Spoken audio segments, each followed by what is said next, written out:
कहाँ मिलते हैं तमन्नाओं के शहर कि कहाँ मिलते हैं तमन्नाओं के शहर, चलना भी ज़रूरी है मंजिल को पाने के लिए। या कम से कम दोस्तों, कम से कम बता रहा हूँ, आपका 70 प्लस नंबर कहीं नहीं जाएगा। इसमें बहुत सी चीज़ों को मैंने ट्रिक के द्वारा बताया है। हेलो दोस्तों, कैसे हो आप सब। मैं आशा करता हूँ कि आप सभी अच्छे होंगे। आज का हमारा टॉपिक है दोस्तों क्लास 12th हिंदी। आज का वीडियो बहुत ही महत्वपूर्ण होने वाला है। अगर आप इस वीडियो को अंत तक देख लेते हैं तो मैं गारंटी के साथ कह सकता हूँ दोस्तों, आपका लगभग हिंदी में 80 प्लस नंबर तैयार हो जाएगा। हाँ दोस्तों, मजाक नहीं है। अगर आप वीडियो में अंत तक बने रहेंगे तो आप खुद देख सकते हैं कि आपका कम से कम 80 नंबर तो तैयार हो जाएगा। और उतना नहीं हो सकता दोस्तों, क्या कम से कम दोस्तों, कम से कम बता रहा हूँ, आपका 70 प्लस नंबर कहीं नहीं जाएगा।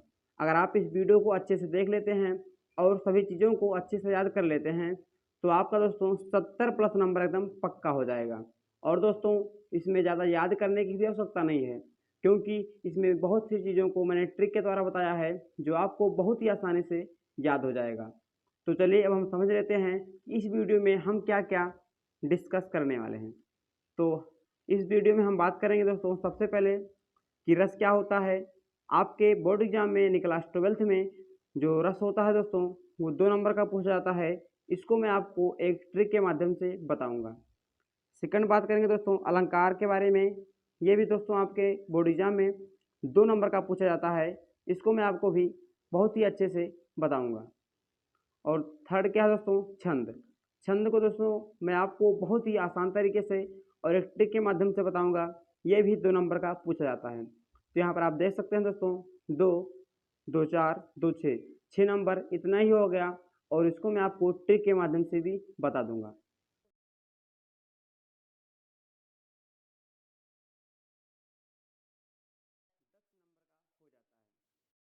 वाक्य दिया होगा उसमें कुछ गलतियां होंगी, वही आपको सही करना होगा और उसके लिए तैयार हो जाएगा, एकदम गारंटी के साथ कह सकता हूँ। तो दोस्तों, हमारा पहला रस है हास रस। आपके बोर्ड एग्जाम में पूछा जाएगा कि हास रस किसे कहते हैं, इसका एक उदाहरण दीजिए। और इसमें एक अथवा भी लगा होता है दोस्तों। आप दोस्तों दोनों में से किसी एक को कर सकते हैं। तो चलिए अब हम समझ लेते हैं कि हास रस क्या होता है। तो हास रस का स्थायी भाव क्या होता है, हास होता है। इसका स्थायी भाव हास होता है। आप याद रखिएगा दोस्तों कि हास रस का स्थायी भाव हास होता है। तो इसका डेफिनेशन है दोस्तों, जब हास रस का स्थायी भाव हास, तो जब हास नामक स्थायी भाव विभाव, अनुभाव एवं संचारी भावों से संयोग करता है तो उसी को हास रस कहा जाता है। क्या है दोस्तों, कि जब हास नामक स्थायी भाव विभाव, अनुभाव एवं संचारी भावों से संयोग करता है तो उसे हास रस कहते हैं। अब इसमें ट्रिक क्या है दोस्तों, इसमें यही ट्रिक है, क्या है, कि जब डैश डैश नामक स्थायी भाव विभाव, अनुभाव एवं संचारी भावों से संयोग करता है तो उसी को हास रस कहा जाता है। अब दोस्तों, अगर आपके सामने आ गया कि आप करोड़ रस का डेफिनेशन लिखिए तो आप क्या लिखेंगे। आप जानते होंगे कि करोड़ रस का स्थायी भाव शोक होता है। तो इसमें लिखेंगे कि जब शोक नामक स्थायी भाव विभाव, अनुभाव एवं संचारी भावों से संयोग करता है तो उसी को क्या कहते हैं, करोड़ रस कहते हैं। कोई भी रस आ जाए दोस्तों, आपको उसका स्थायी भाव यहाँ पर लिखना है और बाकी चीज़ों को ऐसे ही लिख देना है। जैसे कि अगर आपके सामने आ गया कि श्रृंगार रस किसे कहते हैं, तो आप, जैसा कि आप जानते होंगे कि श्रृंगार रस का स्थायी भाव रत होता है। क्या होता है दोस्तों, श्रृंगार रस का स्थायी भाव रत होता है। तो क्या लिखेंगे, जब रत नामक स्थायी भाव विभाव, अनुभाव एवं संचारी भावों से संयोग करता है तो उसी को हम श्रृंगार रस कहते हैं। तो मैं आशा करता हूं दोस्तों आप इन सभी चीज़ों को अच्छे से समझ पा रहे होंगे। तो चलिए अब हम देख लेते हैं कि हास रस का उदाहरण क्या होता है। तो इसका उदाहरण हो जाएगा दोस्तों, नाना वाहन नाना वैसा, नाना वाहन नाना वैसा, नाना वाहन नाना वैसा, बिहसे शिव समाज ने देखा, बिहसे शिव समाज निज देखा। क्या दोस्तों, नाना वाहन नाना वैसा, बिहसे शिव समाज ने देखा, कोहु मुखहीन, कोहु मुखहीन, कोह मुख काहू, कोह मुख काहू। और आगे है दोस्तों, बिन पद कर कोह बहु पद बाहू, बिन पद कर, बिन पद कर बहु पद बाहू, बहु पद बाहू। इसका उदाहरण क्या है दोस्तों कि नाना वाहन नाना वेशा, बिन से शिव समाज ने देखा, कोह मुखहीन विपुल मुख काहू। क्या दोस्तों, कोह मुखहीन विपुल मुख काहू, यहाँ पर विपुल होगा,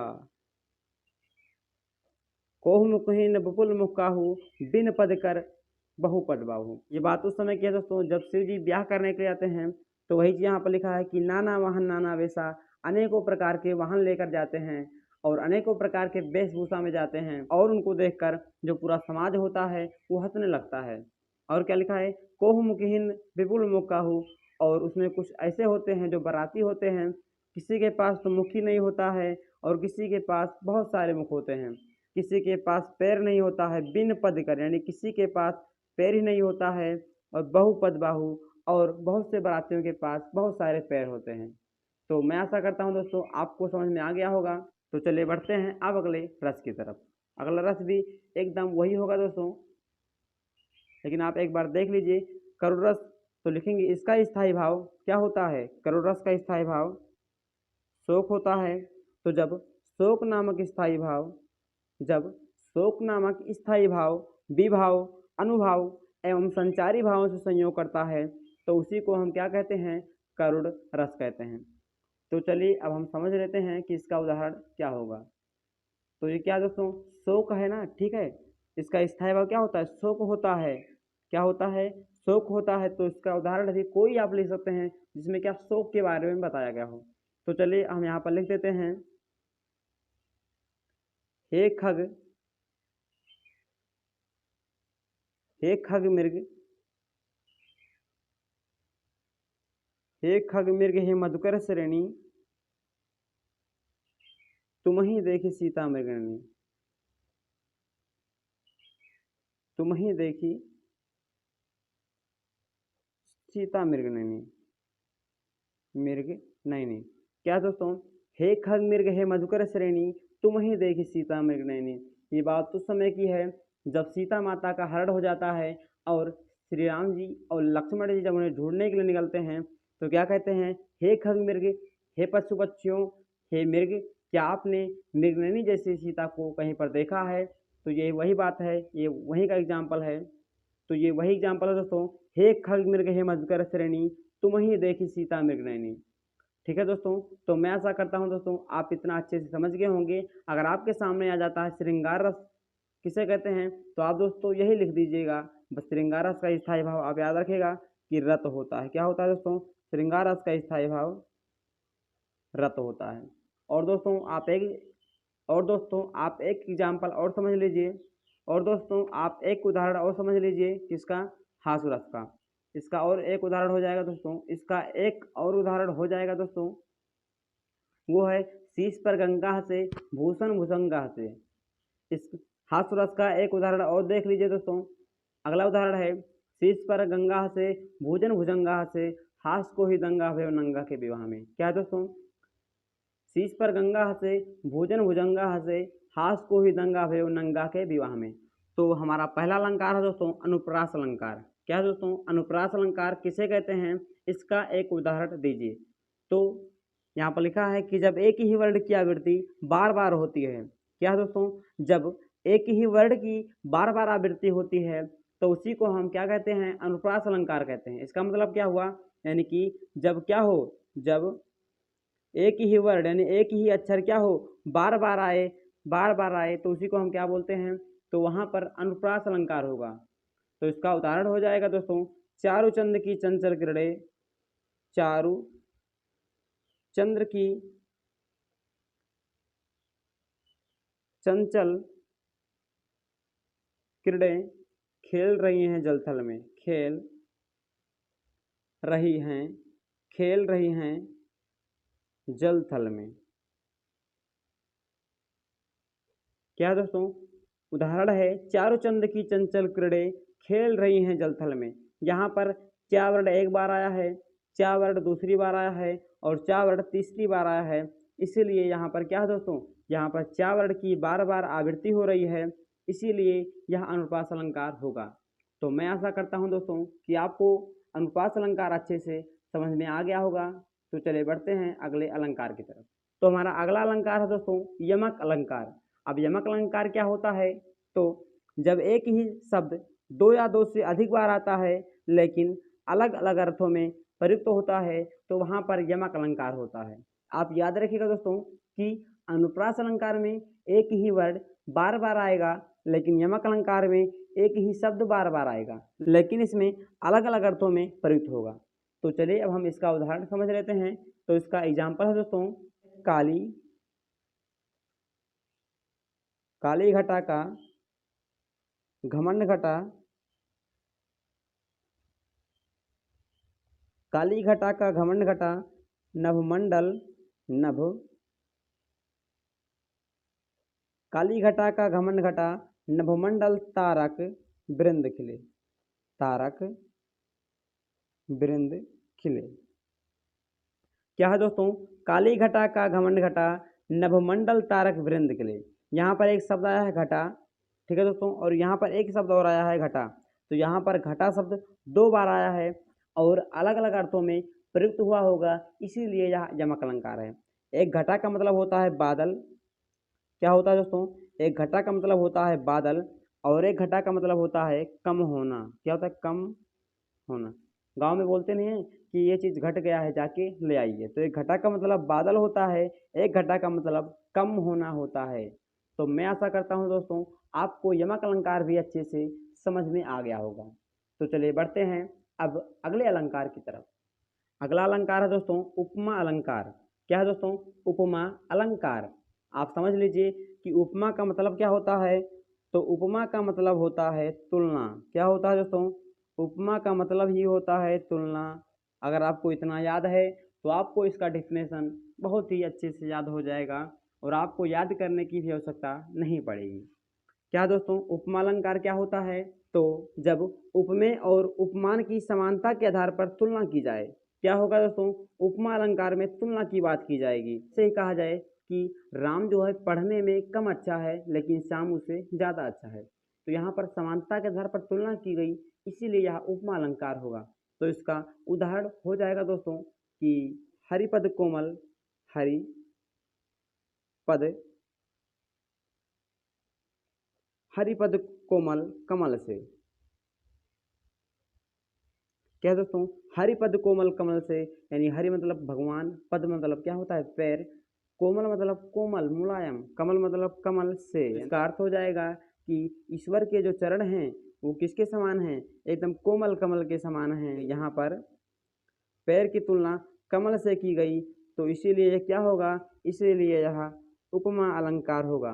तो मैं आशा करता हूँ दोस्तों आपको उपमा अलंकार भी अच्छे से समझ में आ गया होगा। अगर आपको वीडियो थोड़ा भी अच्छा लग रहा हो तो प्लीज़ आप वीडियो को लाइक कर दीजिएगा और अपने दोस्तों में शेयर कर दीजिएगा। तो अगला अलंकार है दोस्तों रूपक अलंकार। रूपक अलंकार क्या होता है, तो जब उपमेय एवं उपमान में भेद होते हुए भी, क्या होगा, उपमेय में और उपमान में दोनों में भेद होते हुए भी दोनों में भिन्नता प्रकट की जाए और उपमेय को उपमान के रूप में दिखाया जाए, तो वहाँ पर क्या होगा, तो वहाँ पर रूपक अलंकार होगा। फिर से देख लेते हैं, जब उपमेय और उपमान में भेद होते हुए भी दोनों में भिन्नता प्रकट की जाए, वो दोनों क्या हो, उसमें भेद होते हुए भी भिन्नता प्रकट की जाए और उपमेय को उपमान के रूप में दिखाया जाए, तो वहाँ पर रूपक अलंकार होता है। अगर आप इतना नहीं याद कर सकते हैं, आप इसे नहीं लिख सकते हैं, तो आप ये भी लिख दीजिएगा दोस्तों, इसका नाम क्या है, रूपक अलंकार। तो आप लिख सकते हैं कि वह अलंकार जिसमें सुंदरता का वर्णन होता है, रूप का वर्णन होता है, उसी को हम रूपक अलंकार कहते हैं। तो चलिए अब हम समझ लेते हैं इसका उदाहरण क्या होगा। तो इसका एग्जाम्पल है दोस्तों चरण कमल बंदो हरिराई। चरण कमल बंदो हरिराई।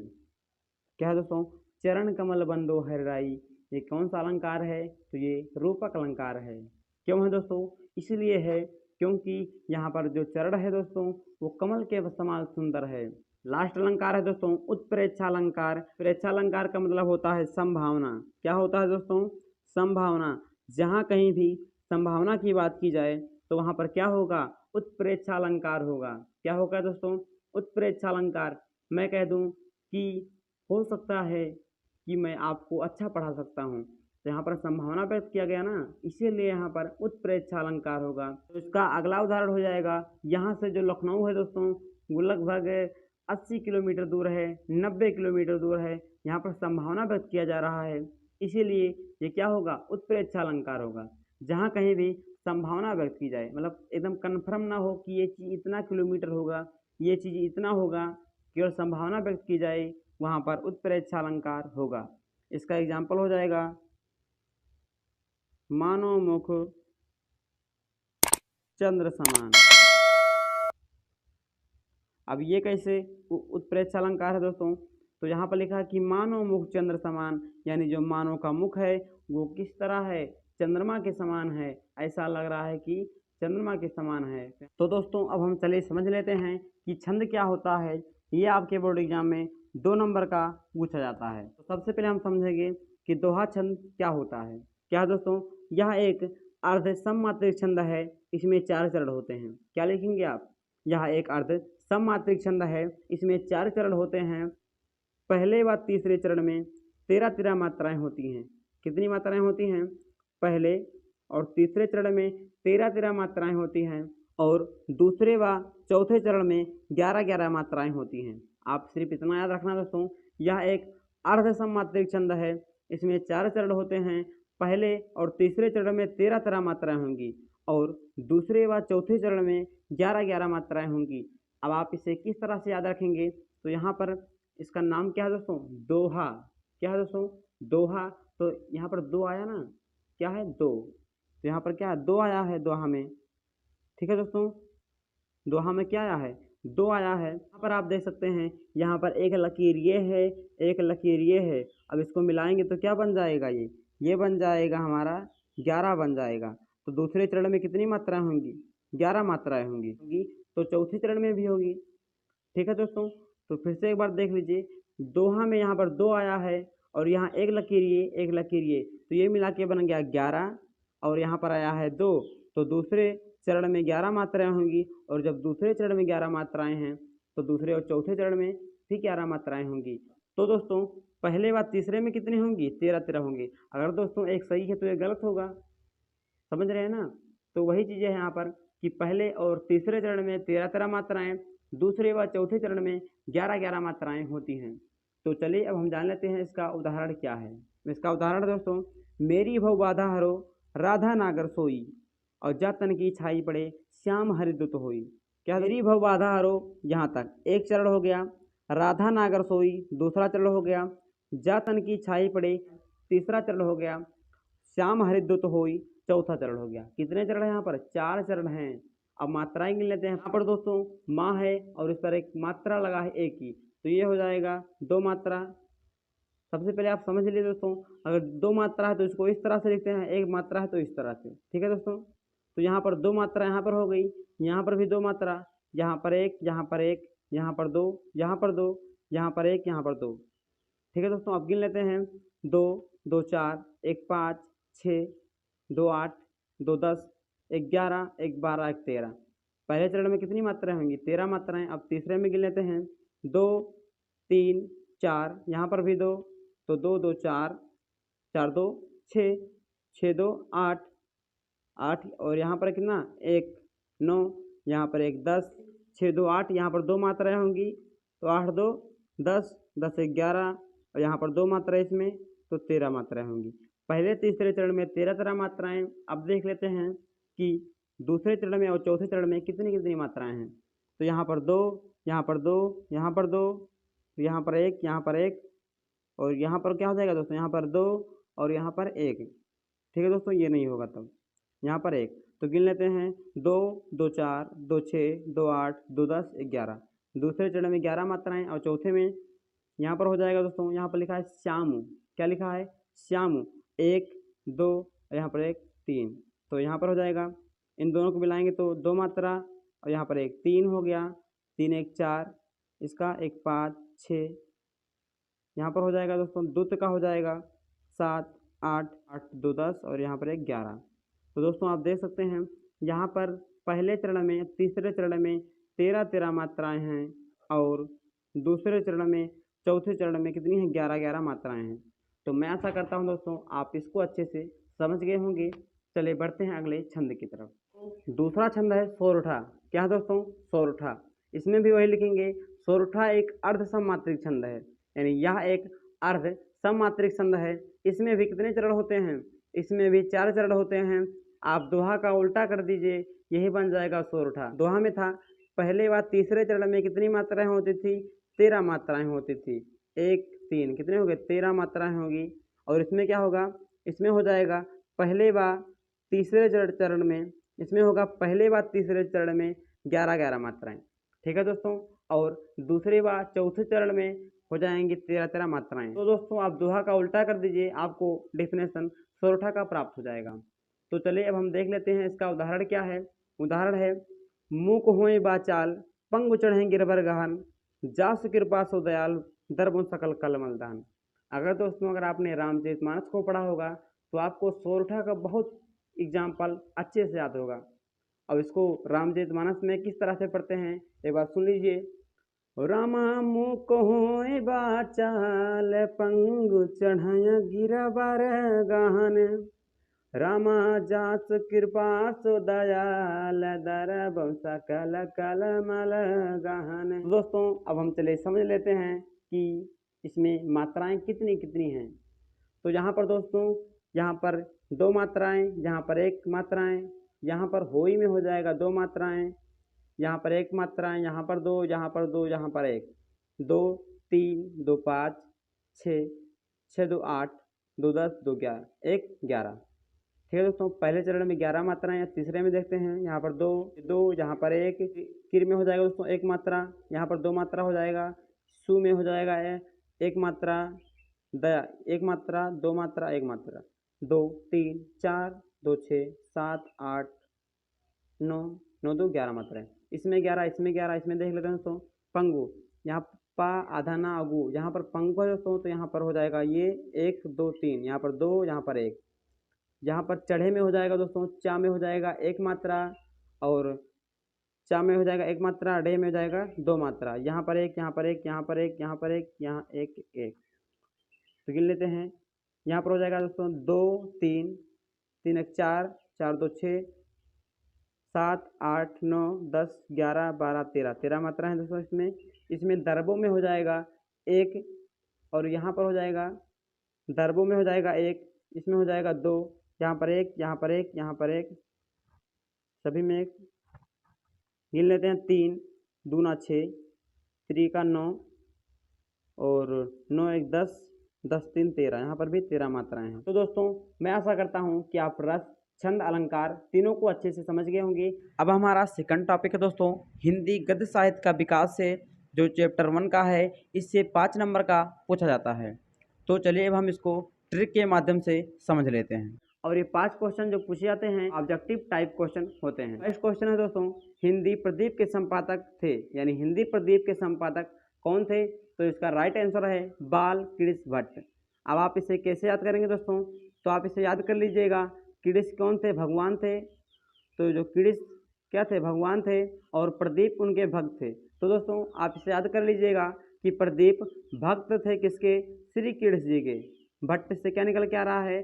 तो भट्ट से भक्त, यानी प्रदीप भक्त थे श्री कृष्ण जी के। तो आप इसी तरह से याद कर लीजिएगा दोस्तों। और आपके बोर्ड एग्जाम में जो क्वेश्चन आएगा वो ऑप्शन वाले होंगे और आप तुरंत देखते ही बाल कृष्ण भट्ट पर टिक कर देंगे। तो चलिए दोस्तों अब हम देख लेते हैं कि हमारा सेकंड क्वेश्चन क्या है। तो हमारा सेकंड क्वेश्चन है दोस्तों ब्राह्मण पत्रिका के संपादक थे, यानी जो ब्राह्मण पत्रिका थी उसके संपादक कौन थे? तो इसका राइट आंसर है दोस्तों प्रताप नारायण मिश्र। क्या है? प्रताप नारायण मिश्र, यानी जो ब्राह्मण पत्रिका थी उसके संपादक थे प्रताप नारायण मिश्र जी। तो इसका ट्रिक जान लेते हैं दोस्तों। तो इसका ट्रिक हो जाएगा ब्राह्मण। ब्राह्मण कौन थे? जो नारद भगवान थे वो क्या थे? ब्राह्मण थे। उनका नाम था नारायण। तो नारायण कौन थे? वो ब्राह्मण थे। तो आप याद कर लीजिएगा दोस्तों कि जो नारद भगवान थे वो ब्राह्मण थे, यानी नारायण कौन थे, ब्राह्मण थे। तो मैं आशा करता हूँ दोस्तों आपको ये ट्रिक अच्छे से समझ में आ गया होगा। तो हमारा थर्ड क्वेश्चन है दोस्तों, क्या भूलूं क्या याद करूं विधा है, यानी कि क्या भूलूं क्या याद करूं कौन सी विधा है। तो इसका राइट आंसर है आत्मकथा। कौन सी विधा है दोस्तों, ये आत्मकथा विधा की रचना है। अब आप इसे कैसे याद करेंगे, तो दोस्तों आप पूछिए अपने आप से कि क्या भूलूं क्या याद करूं कौन सी विधा हो सकती है। जब आप बोलेंगे क्या भूलूं क्या याद करूं तो आपकी आत्मा से आवाज़ आएगी ना कि हाँ क्या भूलूं और क्या याद करूं, ये आपकी आत्मा से आवाज़ आ रही है, इसलिए यह आत्मकथा विधा की रचना है। तो चलिए बढ़ते हैं अगले क्वेश्चन की तरफ। अगला क्वेश्चन है दोस्तों, आवारा मसीहा विधा है, यानी आवारा मसीहा कौन सी विधा की रचना है। तो इसका राइट आंसर है दोस्तों जीवनी विधा। कौन सी विधा है, जीवनी विधा। तो इसका ट्रिक हो जाएगा दोस्तों, इसका ट्रिक हो जाएगा, यहाँ पर आवारा शब्द आया है तो गांव में बोलते हैं ना कि एकदम आवारा है, ये आवारे की तरह घूम रहा है। तो जो आवारे होते हैं ना, जो आवारे लोग होते हैं, उनकी जो ज़िंदगी होती है बहुत ही अच्छे से कट जाती है। इसका ट्रिक क्या है दोस्तों, तो इसका ट्रिक है कि जो आवारे लोग होते हैं उनकी जीवनी, उनकी जो ज़िंदगी होती है, उनका जो जीवन होता है वो क्या होता है, बहुत ही अच्छे से कट जाता है। आप इसी तरह से याद कर लेंगे। बस दोस्तों आपको मैं याद करने के लिए सब बातें बता रहा हूँ कि आपको अच्छे से याद हो जाए, और आप जब ऑप्शन को देखेंगे तो आपको तुरंत याद आ जाएगा।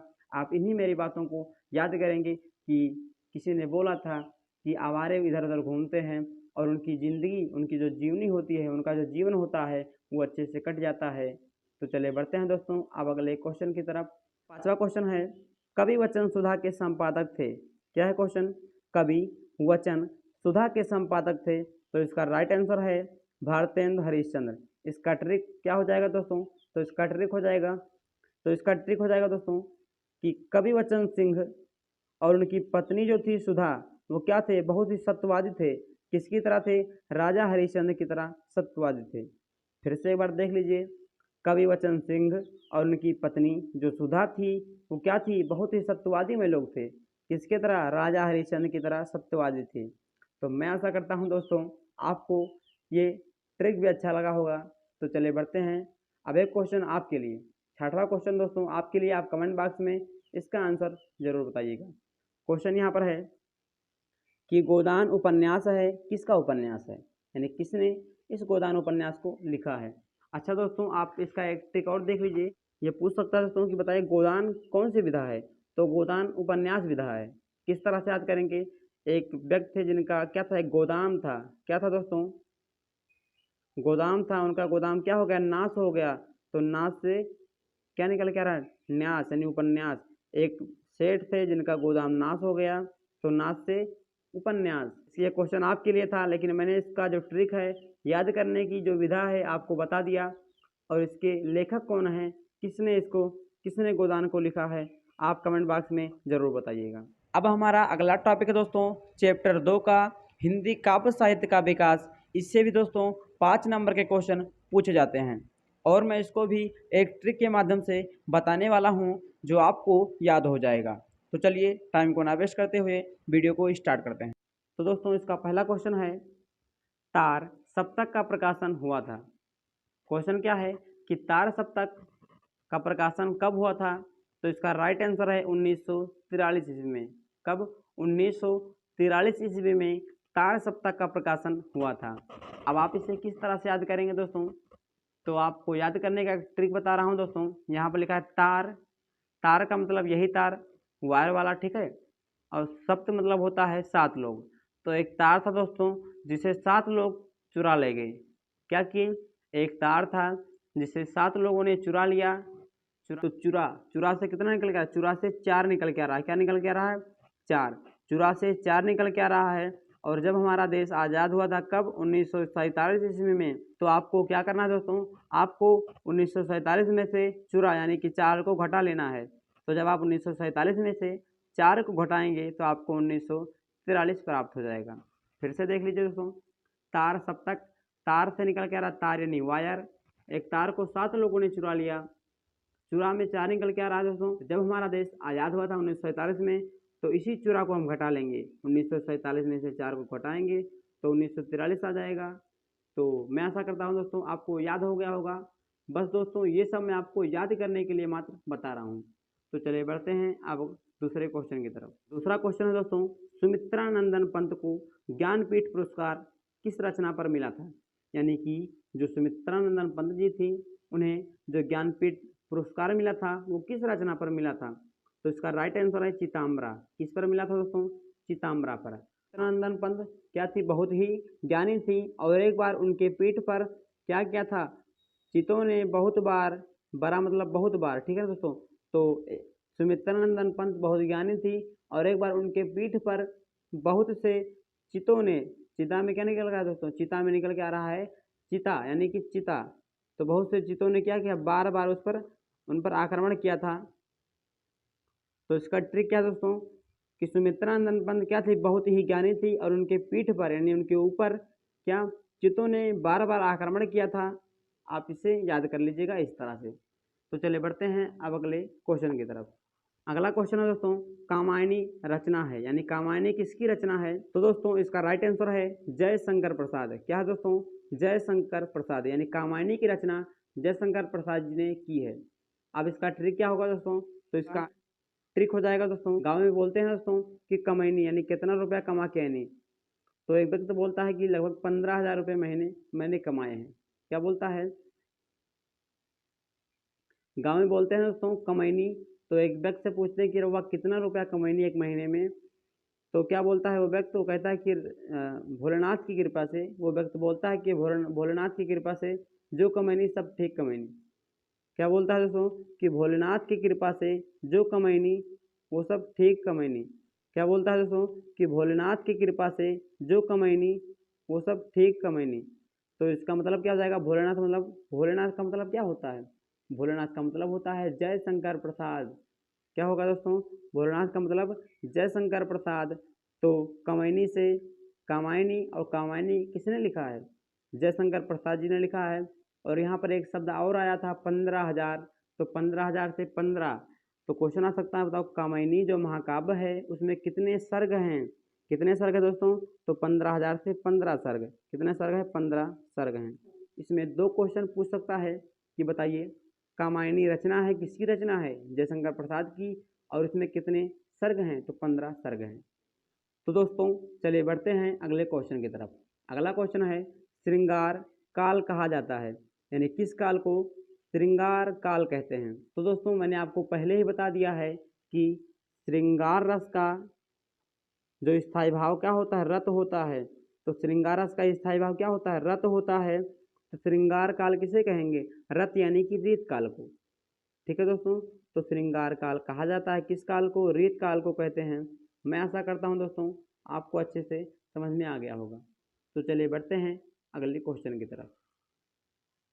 अगला क्वेश्चन है दोस्तों, रीत काल के कवि हैं, यानी रीत काल के कवि, एक कवि का नाम बताइए। तो मैंने आपको बताया है दोस्तों कि जो श्रृंगार रस है उसका स्थायी भाव क्या होता है? रत होता है।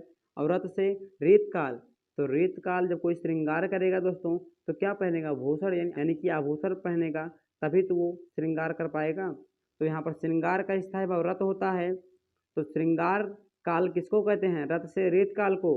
और रीत काल के कवि कौन है? भूषण। वो श्रृंगार कब कर पाएगा? जब उसके पास आभूषण होगा तभी कर पाएगा ना, तभी तो उसका श्रृंगार अच्छा रहेगा। तो अगला क्वेश्चन दोस्तों आपके लिए है कि रामचंद्र का रचना है, यानी रामचंद्र का किसकी रचना है दोस्तों?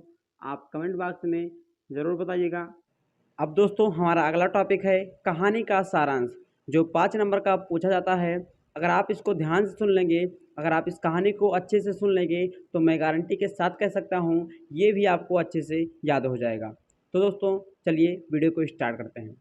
तो सबसे पहले दोस्तों आपको याद कर लेना है कि जो पंचलाइट कहानी है ये किसके द्वारा लिखा गया है? तो जो पंचलाइट कहानी है वो फणीश्वर नाथ रेडियो के द्वारा लिखा गया है। किसके द्वारा? फणीश्वर नाथ रेडियो के द्वारा पंचलाइट कहानी लिखा गया है। और जो पंचलाइट कहानी है वो फणीश्वर नाथ रेडियो की एक आंचलिक कहानी है। इस कहानी में किसके बारे में दिखाया गया है? इस कहानी में बिहार के एक पिछड़े गाँव का चरित्र चित्रण दिखाया गया है।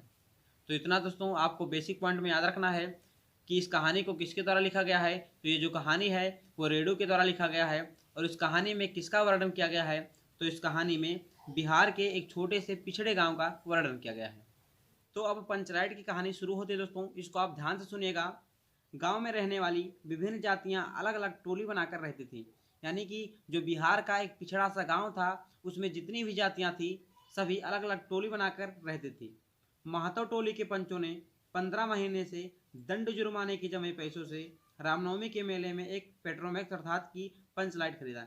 यानी कि उसमें जो एक टोली थी महतो टोली, उसके पंचों ने जो 15 महीने से जो दंड जुर्माने के पैसे जमे हुए थे, उन्होंने उससे रामनवमी के मेले में एक क्या खरीदा, पंच लाइट खरीदा। और बचे हुए 10 रुपये से पूजा की सामग्री खरीदी। और पंच लाइट खरीदने के बाद जो 10 रुपये बच गए, उससे उन्होंने क्या खरीदा, पूजा की सामग्री खरीदी। तो चलिए देखते हैं उसके बाद क्या हुआ। उसके बाद पंचलेट को देखने के लिए टोले के सभी बालक, औरत एवं मर्द सब इकट्ठे हो गए। पहले क्या होता था दोस्तों, पहले जब भी कोई नई चीज आती थी तो उसे देखने के लिए पूरे मोहल्ले के जितने भी सभी बच्चे औरत मर्द होते थे सब उसको देखने के लिए जाते थे। तो उसी प्रकार पंचलेट को देखने के लिए टोले के जितने सभी बालक औरत मर्द थे सभी उसको देखने के लिए इकट्ठे हो गए। और सरदार ने अपनी पत्नी को आदेश दिया कि वह इसके पूजा पाठ का आरंभ करे। यानी जो सरदार थे उन्होंने अपनी पत्नी को आदेश दिया कि जाओ अब पूजा का आरंभ करो, अब हम पंचलाइट को जलाने वाले हैं। और टोली के सभी लोग बहुत प्रसन्न थे। यानी टोली के जितने सभी लोग थे एकदम सब उत्सुक थे, लेकिन उनके सामने एक बहुत बड़ी समस्या आ गई। सब लोग बहुत खुश थे, लेकिन उनके सामने एक समस्या आ गई कि पंचलाइट को जलाएगा कौन। अब सबसे बड़ी समस्या आ गई दोस्तों कि इस पंचलाइट को अब जलाएगा कौन। तो चलिए उसके बाद देखते हैं क्या होता है। तो उनके सामने सबसे बड़ी समस्या क्या आ गई कि अब पंचलाइट को जलाएगा कौन, क्योंकि किसी को पंचलाइट जलाना नहीं आता था। यानी जितने सभी लोग थे उनमें से किसी को भी पंचलाइट जलाना नहीं आता था। और किसी भी घर में अभी तक ढिबरी भी नहीं जलाई गई थी। यानी जो ढिबरी होता है अब तक किसी के घर में नहीं जलाई गई थी। क्यों नहीं जलाई गई थी, क्योंकि सभी लोग प्रसन्न थे कि अभी पंचलाइट आया है, उसी से उजाला होगा, आज हम ढिबरी नहीं जलाएंगे। पंचलेट के ना जलने से पंचों के चेहरे उतर गए। जब पंचलेट नहीं जला, कोई नहीं उसको जलाना जानता था, तो जो पंच लोग थे उनके चेहरे क्या हो गए, उतर गए। और राजपूत टोली के लोग उनका मजाक बनाने लगे। और दूसरी टोली जो राजपूत टोली थी उनके लोग थे जो वो उनका मजाक उड़ाने लगे, जिसे सबने धैर्यपूर्वक सहन किया। जिसको सबने क्या किया, बहुत धैर्यपूर्वक सहन कर लिया। अब सहन ही करना था उन्हें।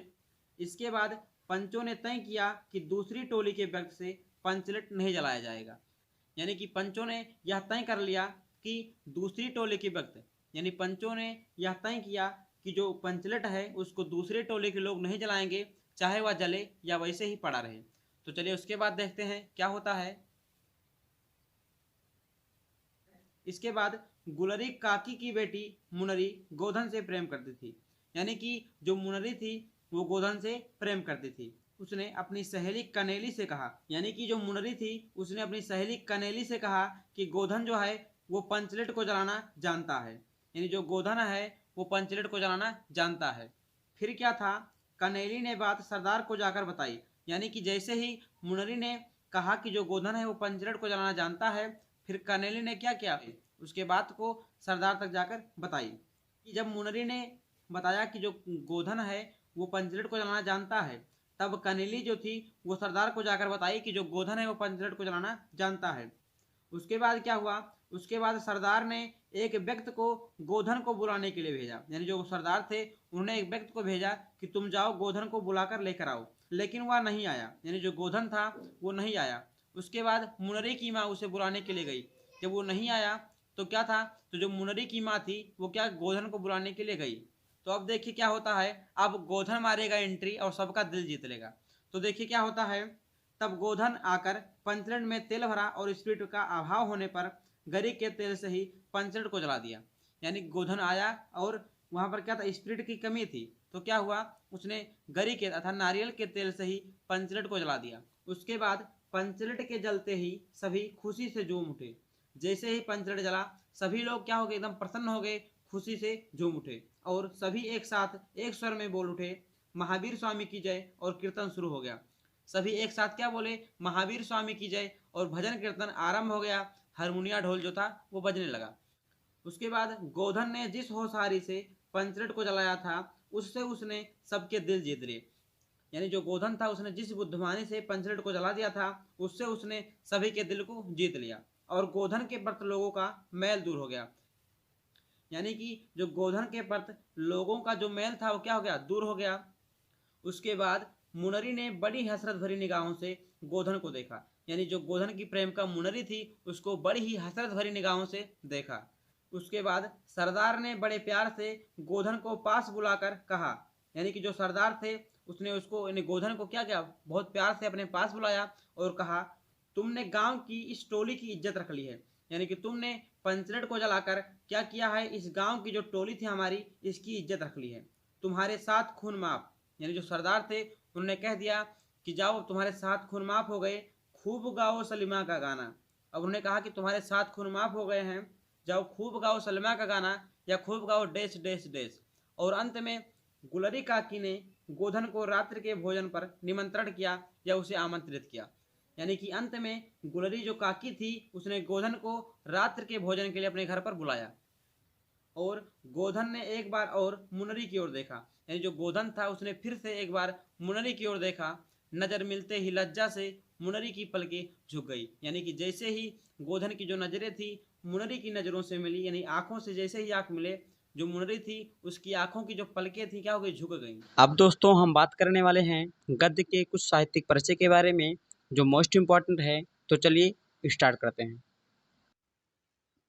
आप दोस्तों यहाँ पर देख सकते हैं कि कितनी बार लगातार हर बार एग्जाम में पूछा गया है। दोस्तों आप यहाँ पर देख सकते हैं, तो प्लीज़ आप इसको अच्छे से तैयार कर लीजिएगा। ठीक है दोस्तों, अब आपको दोस्तों लिखना है कि वासुदेव सरल अग्रवाल।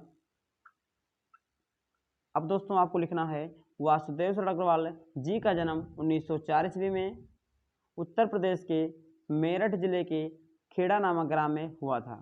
इनका जन्म कहाँ हुआ था दोस्तों? तो इनका जन्म 1904 ईस्वी में उत्तर प्रदेश के मेरठ जिले के खेड़ा नामक ग्राम में हुआ था। ठीक है दोस्तों, आप इतना लिख देंगे, लेकिन आप जीवन परिचय का हेडिंग नहीं लगाएंगे, क्योंकि आपके बोर्ड एग्जाम में साहित्यिक परिचय पूछा होता है, जीवन परिचय नहीं पूछा होता है। ठीक है दोस्तों, तो मैं आशा करता हूँ कि आपको इतना अच्छे से आप लिख देंगे। तो मैं आशा करता हूँ कि आप इतना अच्छे से लिख देंगे। अब चलिए बढ़ते हैं इनके साहित्यिक परिचय पर। तो दोस्तों अब आप हेडिंग लगाएंगे साहित्यिक परिचय का। ठीक है दोस्तों, इसमें आप लिखेंगे वासुदेव सरल अग्रवाल जी हिंदी साहित्य में निबंधकार के रूप में प्रसिद्ध हैं। क्या है दोस्तों? जो हमारे अग्रवाल जी हैं वासुदेव सरल अग्रवाल जी हिंदी साहित्य में निबंधकार के रूप में प्रसिद्ध हैं। ठीक है दोस्तों, इन्होंने कई ग्रंथों का शोधन किया है।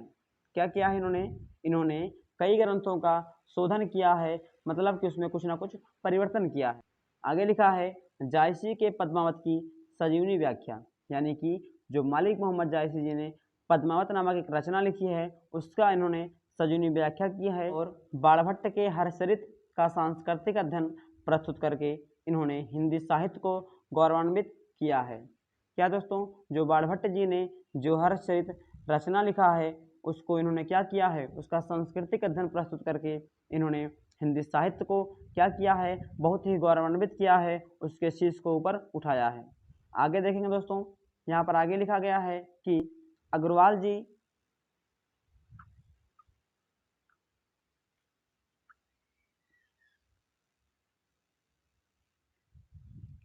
आगे लिखा दोस्तों अग्रवाल जी दिल्ली के राष्ट्रीय संग्रहालय के अध्यक्ष भी रहे हैं। आगे लिखा गया दोस्तों इन्होंने काशी हिंदू विश्वविद्यालय से स्नातक यानी कि ग्रेजुएशन करने के बाद एमए पीएचडी की उपाधि प्राप्त की है। क्या क्या दोस्तों? इन्होंने ग्रेजुएशन कहाँ से किया है? तो इन्होंने काशी हिंदू विश्वविद्यालय से अपना स्नातक का डिग्री लिया है एवं एमए तथा पीएचडी की उपाधि भी प्राप्त की है। ठीक है दोस्तों, आगे लिखा है एवं डीएलएड की उपाधि इन्होंने लखनऊ विश्वविद्यालय से प्राप्त की है। इन्होंने डीएलएड की जो उपाधि है ये कहाँ से प्राप्त की है? तो इन्होंने लखनऊ विश्वविद्यालय से प्राप्त की है। ठीक है दोस्तों, तो इतना आप लिख देंगे साहित्यिक परिचय में। तो अब चलिए बढ़ते हैं अगले हेडिंग की तरफ, कृतियाँ यानी कि रचनाएं कौन कौन सी हैं। तो आप फर्स्ट में लिखेंगे निबंध संग्रह, इसमें लिखेंगे पृथ्वीपुत्र, कल्पलता, भारत की एकता, वाग्धारा, ये सब क्या है, इनकी निबंध संग्रह हैं। फिर से देखें दोस्तों, एक बार फिर से देखेंगे दोस्तों, पृथ्वीपुत्र,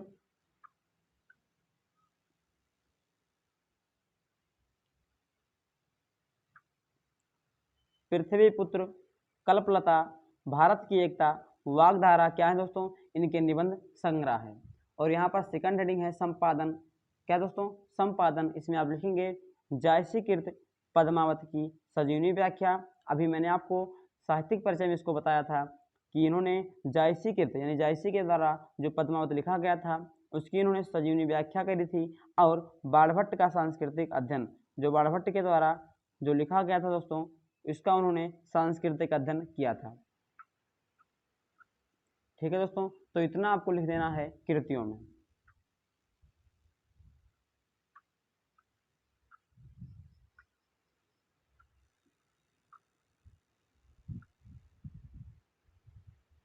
उसके बाद दोस्तों आप अगला हेडिंग लगाएंगे भाषा शैली।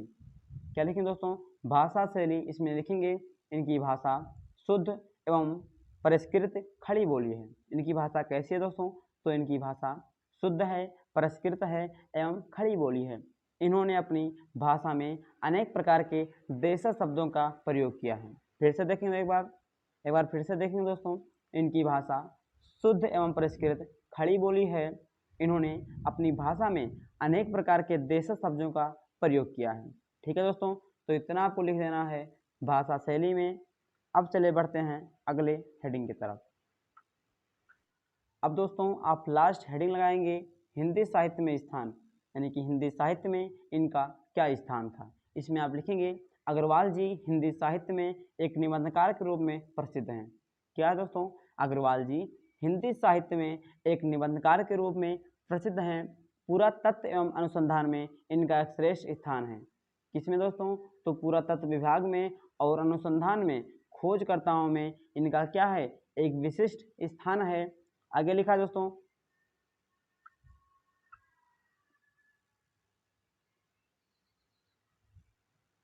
आगे लिखा दोस्तों अपनी विवेचना पद्धति के कारण ये सदैव स्मरणीय रहेंगे। अपनी विवेचना पद्धति के कारण ये सदैव यादगार रहेंगे, सदैव याद किए जाएंगे। यहाँ पर आगे लिखा गया दोस्तों इनकी मृत्यु 1967 ईस्वी में हो गई। अग्रवाल जी की मृत्यु कब हुई दोस्तों, तो इनकी मृत्यु 1967 ईस्वी में हो गई। तो दोस्तों ये था इनका साहित्यिक परिचय। मैं आशा करता हूँ कि आपको अच्छे से समझ में आ गया होगा। अब चलिए बढ़ते हैं डॉक्टर एपीजे अब्दुल कलाम के साहित्यिक परिचय पर। तो टॉपिक क्या है दोस्तों, डॉक्टर एपीजे अब्दुल कलाम का साहित्यिक परिचय। ठीक है दोस्तों, तो चलिए अब हम बढ़ते हैं इनके संक्षिप्त जीवन परिचय पर। ठीक है दोस्तों, आप एक बात याद रखिएगा दोस्तों कि आपके बोर्ड एग्जाम में यानी कि क्लास 12 बोर्ड एग्जाम में साहित्यिक परिचय पूछा होता है, ना कि जीवन परिचय।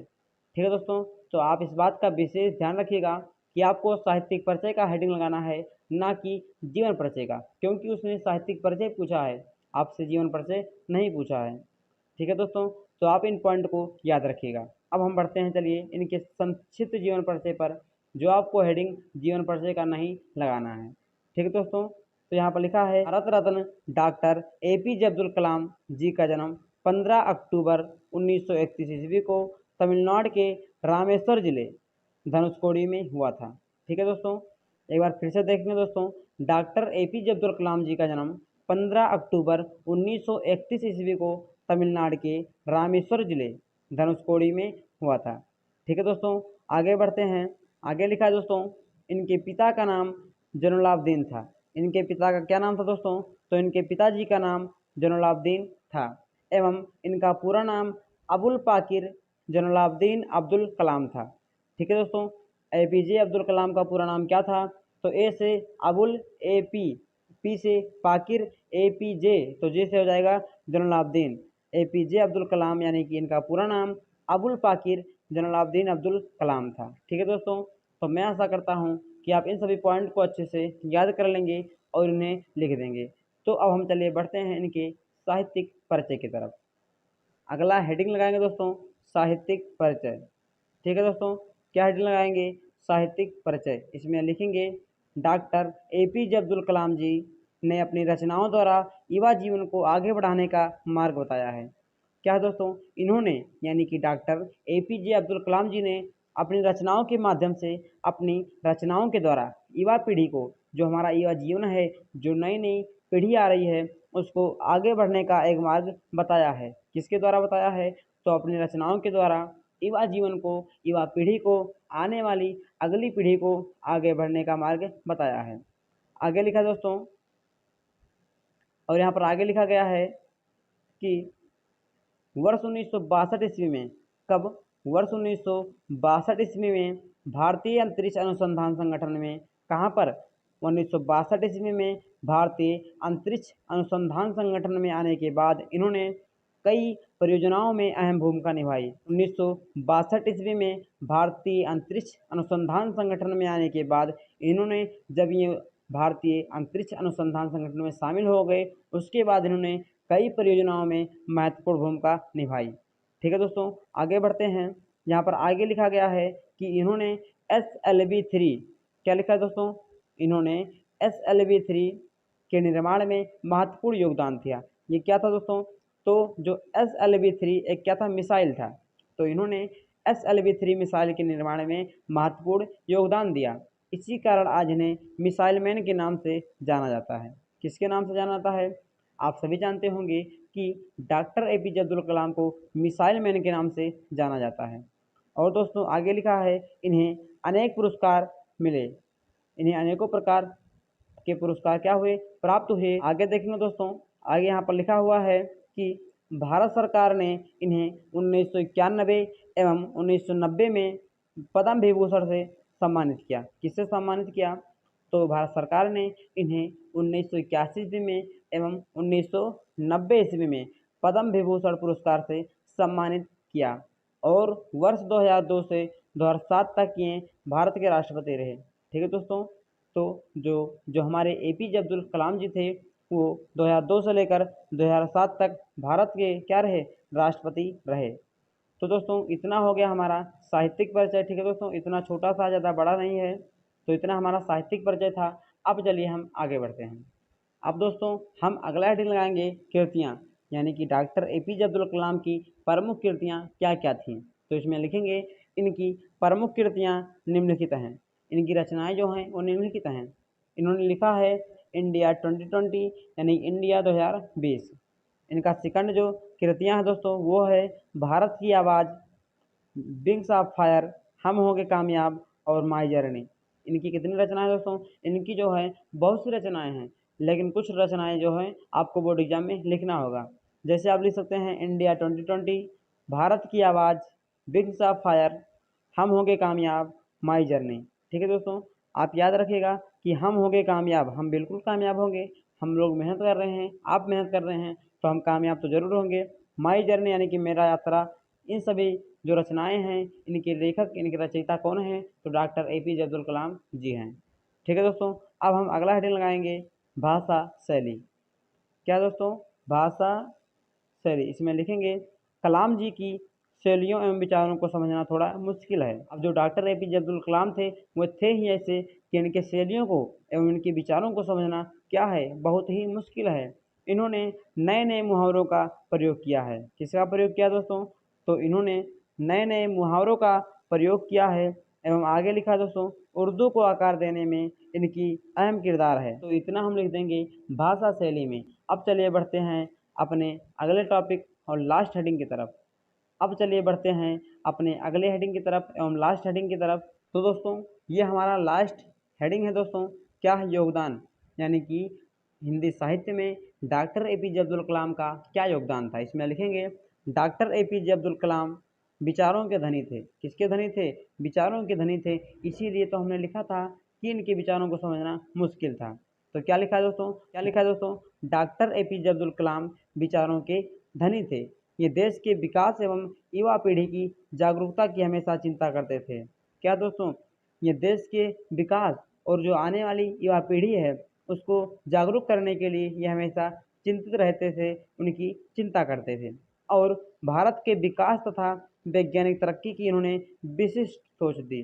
क्या दोस्तों, भारत के विकास के लिए, यानी भारत को विकसित करने के लिए तथा वैज्ञानिक तरक्की की विशिष्ट इन्होंने सोच दी। और आगे लिखा दोस्तों यहाँ पर कि 27 जुलाई 2015 को इनका निधन हो गया। कब हुआ दोस्तों, इनका जो निधन था वो 27 जुलाई 2015 को ये हम सबको छोड़कर चले गए, इनका निधन हो गया। ठीक है दोस्तों, तो मैं आशा करता हूँ कि आपको डॉक्टर एपीजे अब्दुल कलाम का साहित्यिक परिचय अच्छे से समझ में आ गया होगा। अब चलिए हम बढ़ते हैं पद्य के कुछ मोस्ट इम्पॉर्टेंट साहित्यिक परिचय पर। तो सबसे पहले दोस्तों आप यहाँ पर लिखेंगे कि सुमित्रानंदन पंत जी का जन्म हिमालय के सुरम प्रदेश के, कहाँ पर दोस्तों? सुमित्रानंदन पंत जी का जन्म हिमालय के सुरम प्रदेश के कुमाऊं के कोसानी नामक ग्राम में हुआ था। इनका जन्म कहाँ हुआ था दोस्तों? तो इनका जन्म सुरम प्रदेश के कुमाऊं के कोसानी नामक ग्राम में कब हुआ था? 20 मई 1900 ईस्वी को हुआ था। ठीक है दोस्तों, आप याद रखिएगा कि इनका जन्म सुरम प्रदेश के कुमाऊं के कोसानी नामक ग्राम में 20 मई 1900 ईस्वी को हुआ था। ठीक है दोस्तों, इनके पिता का नाम गंगा दत्त पंत था एवं इनकी माता का नाम श्रीमती सरस्वती देवी था। क्या दोस्तों? इनके पिता का नाम गंगा दत्त पंत एवं इनकी माता का नाम श्रीमती सरस्वती देवी था। तो दोस्तों इतना आपको लिखना पड़ेगा संक्षिप्त जीवन परिचय में, ठीक है। लेकिन आपको साहित्यिक परिचय का हेडिंग लगाना है, जीवन परिचय का हेडिंग नहीं लगाना है। तो अब हम चलिए बढ़ते हैं इनके साहित्यिक परिचय पर। तो दोस्तों अब आप हेडिंग लगाएंगे साहित्यिक परिचय का, ठीक है दोस्तों। इसमें आप लिखेंगे छायावादी युग की प्रतिनिधि कवयित्री सुमित्रानंदन पंत 7 वर्ष में ही कविता लिखना प्रारंभ कर दिए। क्या दोस्तों? जब ये 7 वर्ष की थी तभी से इन्होंने कविता लिखना प्रारंभ कर दिया था। और ये किस युग की थी? तो ये छायावादी युग की थी। ठीक है दोस्तों, आगे लिखा दोस्तों, इनकी काव्य में कोमल एवं मृदुल भाव हेतु इन्हें प्रकृति का सुकुमार कहा जाता है। क्या दोस्तों? इनके काव्य में इन्होंने जो काव्य लिखा उसमें कोमल एवं मृदुल भावों हेतु इन्हें प्रकृति का सुकुमार कहा जाता है। तो प्रकृति का सुकुमार किसे कहा जाता है? तो सुमित्रानंदन पंत जी को प्रकृति का सुकुमार कहा जाता है। ठीक, आगे लिखा दोस्तों, इन्हें पद्म भूषण जो पुरस्कार था वो इन्हें अपने रचना कला पर मिला था एवं बूढ़ा चाँद पर क्या मिला था दोस्तों? इन्हें साहित्य अकादमी पुरस्कार मिला था। फिर से देखेंगे एक बार, इन्हें पद्म भूषण जो सम्मान था, जो पुरस्कार था, उन्हें इनकी कला रचना पर मिला था एवं बूढ़ा चाँद पर इन्हें साहित्य अकादमी पुरस्कार प्राप्त हुआ था। ठीक है दोस्तों, आगे लिखा है एवं चिताम्बरा पर इन्हें ज्ञानपीठ पुरस्कार प्राप्त हुआ था। इनकी जो रचना थी चिताम्बरा, इस पर इन्हें क्या मिला था? भारतीय ज्ञानपीठ पुरस्कार मिला था।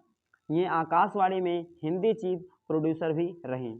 क्या दोस्तों? ये आकाशवाणी में हिंदी चीफ प्रोड्यूसर भी रहीं। ठीक है दोस्तों, एक बार फिर से देखेंगे कि इन्हें पद्म भूषण जो था किस पर मिला था? तो इन्हें पद्म भूषण मिला था इनकी रचना कला पर एवं बूढ़ा चाँद पर इन्हें क्या मिला था? साहित्य अकादमी पुरस्कार मिला था दोस्तों एवं चिताम्बरा पर इन्हें ज्ञानपीठ पुरस्कार प्राप्त हुआ था। ठीक है दोस्तों, तो इतना आप लिखेंगे साहित्यिक परिचय में। अब चलिए बढ़ते हैं इनकी प्रमुख कृतियाँ क्या क्या है उसको देख लेते हैं। तो दोस्तों अब अगला हेडिंग लगाएंगे कृतियाँ। इसमें लिखेंगे इनकी प्रमुख रचनाएं या कृतियाँ क्या हैं? निम्नलिखित हैं। हमारा फर्स्ट हो जाएगा कला, हो जाएगा दोस्तों बूढ़ा चाँद, इगुवाड़ी, चिताम्बरा, गुंजन, रजत तथा लोकयतन। क्या दोस्तों? कला और बूढ़ा चाँद हो गया, इगुवाड़ी, चिताम्बरा, गुंजन, रजत, लोकावतन, ये सब क्या हैं? इनकी प्रमुख रचनाएं हैं। ठीक है दोस्तों, तो आप इसको अच्छे से याद रखिएगा। अब चलिए बढ़ते हैं अगले हेडिंग की तरफ। अब दोस्तों अगला हेडिंग लगाएंगे भाषा शैली। ठीक है दोस्तों, इसमें लिखेंगे सुमित्रानंदन पंत जी की भाषा क्या है? चित्रात्मक है। इनकी भाषा कैसी थी? तो इनकी भाषा चित्रात्मक है एवं साथ ही उसमें संगीतात्मकता के गुण भी विद्यमान हैं। क्या दोस्तों? पंत जी की भाषा चित्रात्मक है एवं साथ ही उसमें संगीतात्मकता के गुण भी विद्यमान हैं। उनकी प्रकृति संबंधी कविताओं में चित्रात्मकता अपनी चरम सीमा पर दिखाई देती है। इन्होंने जो प्रकृति संबंधी कविताओं को लिखा है उसमें जो चित्रात्मकता है वो अपनी चरम सीमा पर दिखाई देती है। उनकी भाषा संस्कृतनिष्ठ एवं क्या है? परमार्जित है। कैसे दोस्तों? तो इनकी भाषा संस्कृतनिष्ठ एवं परमार्जित है। तो इतना आप लिख देंगे भाषा शैली में। अब चलिए बढ़ते हैं लास्ट एवं अगले हेडिंग की तरफ। लास्ट हेडिंग लगाएंगे हिंदी साहित्य में स्थान। क्या दोस्तों? इनका हिंदी साहित्य में क्या स्थान था? इसमें लिखेंगे सुमित्रानंदन पंत जी को हिंदी साहित्य में प्रकृति का सुकुमार एवं कल्पना एवं भावों का सुकुमार और युग परिवर्तक कवि माना जाता है। क्या दोस्तों? इन्हें हिंदी साहित्य में प्रकृति का सुकुमार भी कहा जाता है कल्पना एवं भावों का सुकुमार कहा जाता है और ये युग परिवर्तक कवयित्री के रूप में मानी जाती हैं। ठीक है दोस्तों, और आगे लिखेंगे 28 दिसंबर 1977 ईस्वी को इनका निधन हो गया। इनका निधन कब हुआ दोस्तों? तो इनका निधन 1977 ईस्वी को हो गया एवं इनका जन्म कब हुआ था? इनका जन्म हुआ था 1900 ईस्वी को। चलिए टाइम को ना वेस्ट करते हुए वीडियो को स्टार्ट करते हैं। तो सबसे पहले दोस्तों हम लिखेंगे महादेवी वर्मा का जन्म फर्रुखाबाद के एक प्रतिष्ठित शिक्षित परिवार में 1907 ईस्वी में हुआ था। इनका जन्म कब हुआ था दोस्तों? तो इनका जन्म 1907 ईस्वी में एवं कहाँ पर हुआ था? तो इनका जन्म फर्रुखाबाद में हुआ था और एक शिक्षित परिवार में भी हुआ था। ठीक है दोस्तों, आगे लिखेंगे इनके पिताजी का नाम गोविंद सहाय वर्मा एवं माताजी का नाम हेमरानी देवी था। इनके पिता का क्या नाम था दोस्तों? तो इनके पिता का नाम गोविंद सहाय वर्मा एवं इनकी माताजी का नाम था हेमरानी देवी। ठीक है दोस्तों, आगे लिखेंगे 9 वर्ष की अवस्था में विवाह हो जाने के कारण इन्हें अध्ययन छोड़ना पड़ा। जब दोस्तों ये 9 वर्ष की थी तभी इनका विवाह हो गया और इसी के कारण इन्हें अपना जो पढ़ाई था उसे उन्होंने छोड़ दिया। ठीक है दोस्तों, उसे उन्हें छोड़ना पड़ा। अब दोस्तों हेडिंग लगाएंगे साहित्यिक परिचय। ठीक है दोस्तों, इसमें हम लिखेंगे महादेवी वर्मा जी साहित्य और संगीत के अलावा चित्रकला में भी रुचि रखती हैं। क्या है दोस्तों? जो महादेवी वर्मा जी हैं वो साहित्य और संगीत के अलावा चित्रकला में भी रुचि रखती हैं। इनका जो रुचि है दोस्तों वो साहित्य में है, संगीत में है, इसी के अलावा चित्रकला में भी इनका रुचि है। आगे लिखा दोस्तों इनकी साहित्य साधना के लिए भारत सरकार ने इन्हें पद्म भूषण से सम्मानित किया। किसके लिए? इनका जो साहित्य था उसी के लिए भारत सरकार ने इन्हें पद्म भूषण से सम्मानित किया। आगे लिखा दोस्तों इनके ग्रंथ यामा पर भारतीय ज्ञानपीठ पुरस्कार प्राप्त हुआ। इनका जो ग्रंथ था यामा उस पर भारतीय सरकार ने इन्हें भारतीय ज्ञानपीठ पुरस्कार से सम्मानित किया और इन्हें आधुनिक युग की मीरा भी कहा जाता है। क्या दोस्तों? इन्हें आधुनिक युग की मीरा भी कहते हैं। तो आप इसको याद रखिएगा, आपके 1 नंबर में भी पूछ सकता है कि बताइए आधुनिक युग की मीरा किसे कहा जाता है? तो आधुनिक युग की मीरा महादेवी वर्मा जी को कहा जाता है। ठीक है दोस्तों, तो इतना आप लिख देंगे साहित्यिक परिचय में। अब चलिए बढ़ते हैं इनकी प्रमुख कृतियाँ एवं रचनाओं की तरफ। अब दोस्तों अगला हेडिंग लगाएंगे कृतियाँ। क्या दोस्तों? कृतियाँ महादेवी वर्मा की प्रमुख कृतियाँ रचनाएं कौन कौन सी हैं? इसमें लिखेंगे इनकी प्रमुख कृतियाँ निम्नलिखित हैं। फर्स्ट है दोस्तों निहार। ठीक है दोस्तों, रस्म, दीपशिखा, यामा इनका ग्रंथ है और मेरा परिवार। क्या दोस्तों? निहार, रस्म, दीपशिखा, यामा और मेरा परिवार इनकी प्रमुख कृतियाँ हैं। ठीक है दोस्तों, तो इसको आप अच्छे से याद रखिएगा। अब दोस्तों हमारा अगला हेडिंग है भाषा शैली। जो महादेवी वर्मा थी इनकी भाषा शैली कैसी थी? तो यहाँ पर लिखा गया दोस्तों कि महादेवी वर्मा जी ने सरल एवं तत्सम प्रधान खड़ी बोली का प्रयोग किया है। किसका प्रयोग किया है इन्होंने? तो इन्होंने सरल और तत्सम प्रधान खड़ी बोली का प्रयोग किया है। इनकी शैली में सरलता और अस्पष्टता मिलती है। एक बार फिर से देखेंगे दोस्तों, यहाँ पर लिखा गया है कि महादेवी वर्मा जी ने सरल एवं तत्सम प्रधान खड़ी बोली का प्रयोग किया है और इनकी शैली में सरलता एवं अस्पष्टता मिलती है। ठीक है दोस्तों, तो इतना छोटा है, आप इसको भी अच्छे से याद कर लीजिएगा दोस्तों। मैंने इसको आपके लिए बहुत ही आसान शब्दों में और बहुत ही छोटा करके लिखा है कि आपको पूरा नंबर भी मिल जाए और आपको ज़्यादा रटने की भी ज़रूरत ना पड़े। ठीक है दोस्तों, अब हम अगला हेडिंग लगाएंगे हिंदी साहित्य में स्थान। ठीक है दोस्तों, लास्ट हेडिंग लगाएंगे हिंदी साहित्य में स्थान, यानी कि जो महादेवी वर्मा थी इनका हिंदी साहित्य में क्या स्थान था, क्या योगदान था। ठीक है, तो दोस्तों इसमें लिखेंगे कि महादेवी वर्मा को हिंदी साहित्य में एक महान कवयित्री के रूप में माना जाता है। क्या दोस्तों? कि महादेवी वर्मा जी को हिंदी साहित्य में एक महान कवयित्री के रूप में माना जाता है। इन्हें हिंदी साहित्य में आधुनिक युग की मीरा भी कहा जाता है।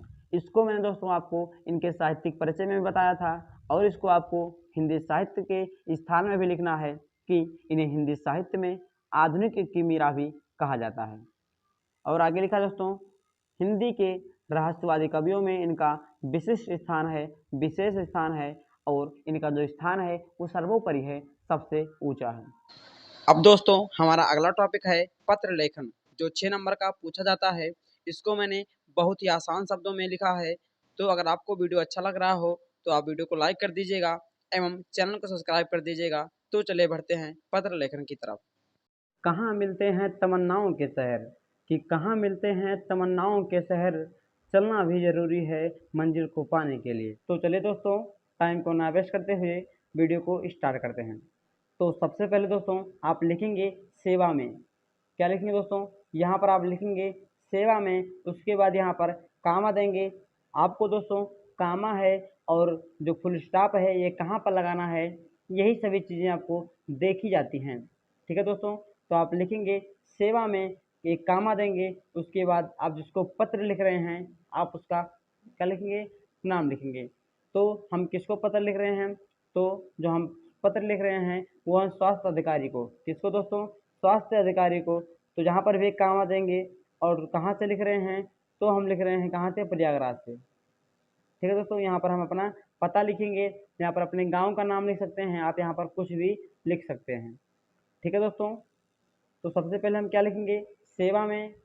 ठीक है, उसके बाद किसको लिखना है, तो यहाँ पर वो लिखेंगे।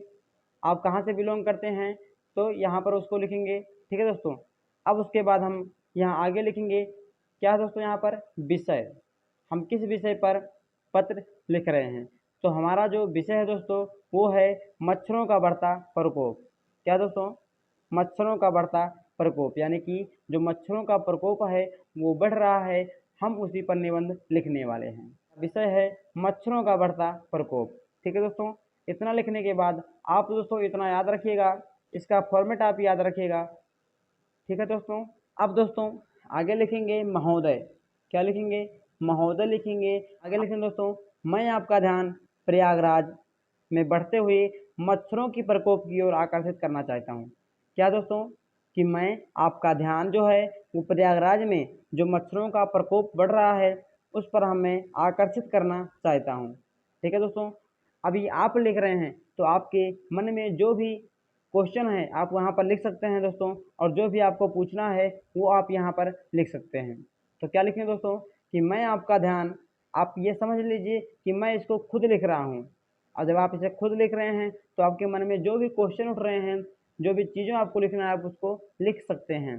तो मैं यहाँ पर लिख रहा हूँ दोस्तों कि मैं आपका ध्यान प्रयागराज में बढ़ते हुए मच्छरों की प्रकोप की ओर आकर्षित करना चाहता हूँ। आगे लिखा है दोस्तों कि यह मच्छरों का दिन प्रतिदिन प्रकोप बढ़ता जा रहा है।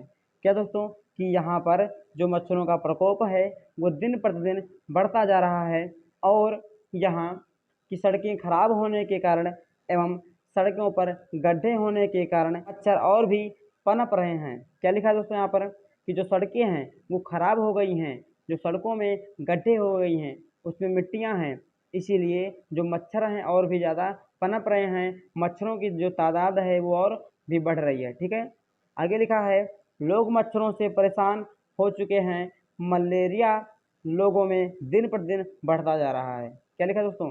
जो मच्छरों के द्वारा मलेरिया होता है वो दिन प्रतिदिन क्या है, बढ़ता जा रहा है। ठीक है दोस्तों, आपके मन में जो भी आ रहा है आप उन सभी चीज़ों को यहाँ पर लिख सकते हैं।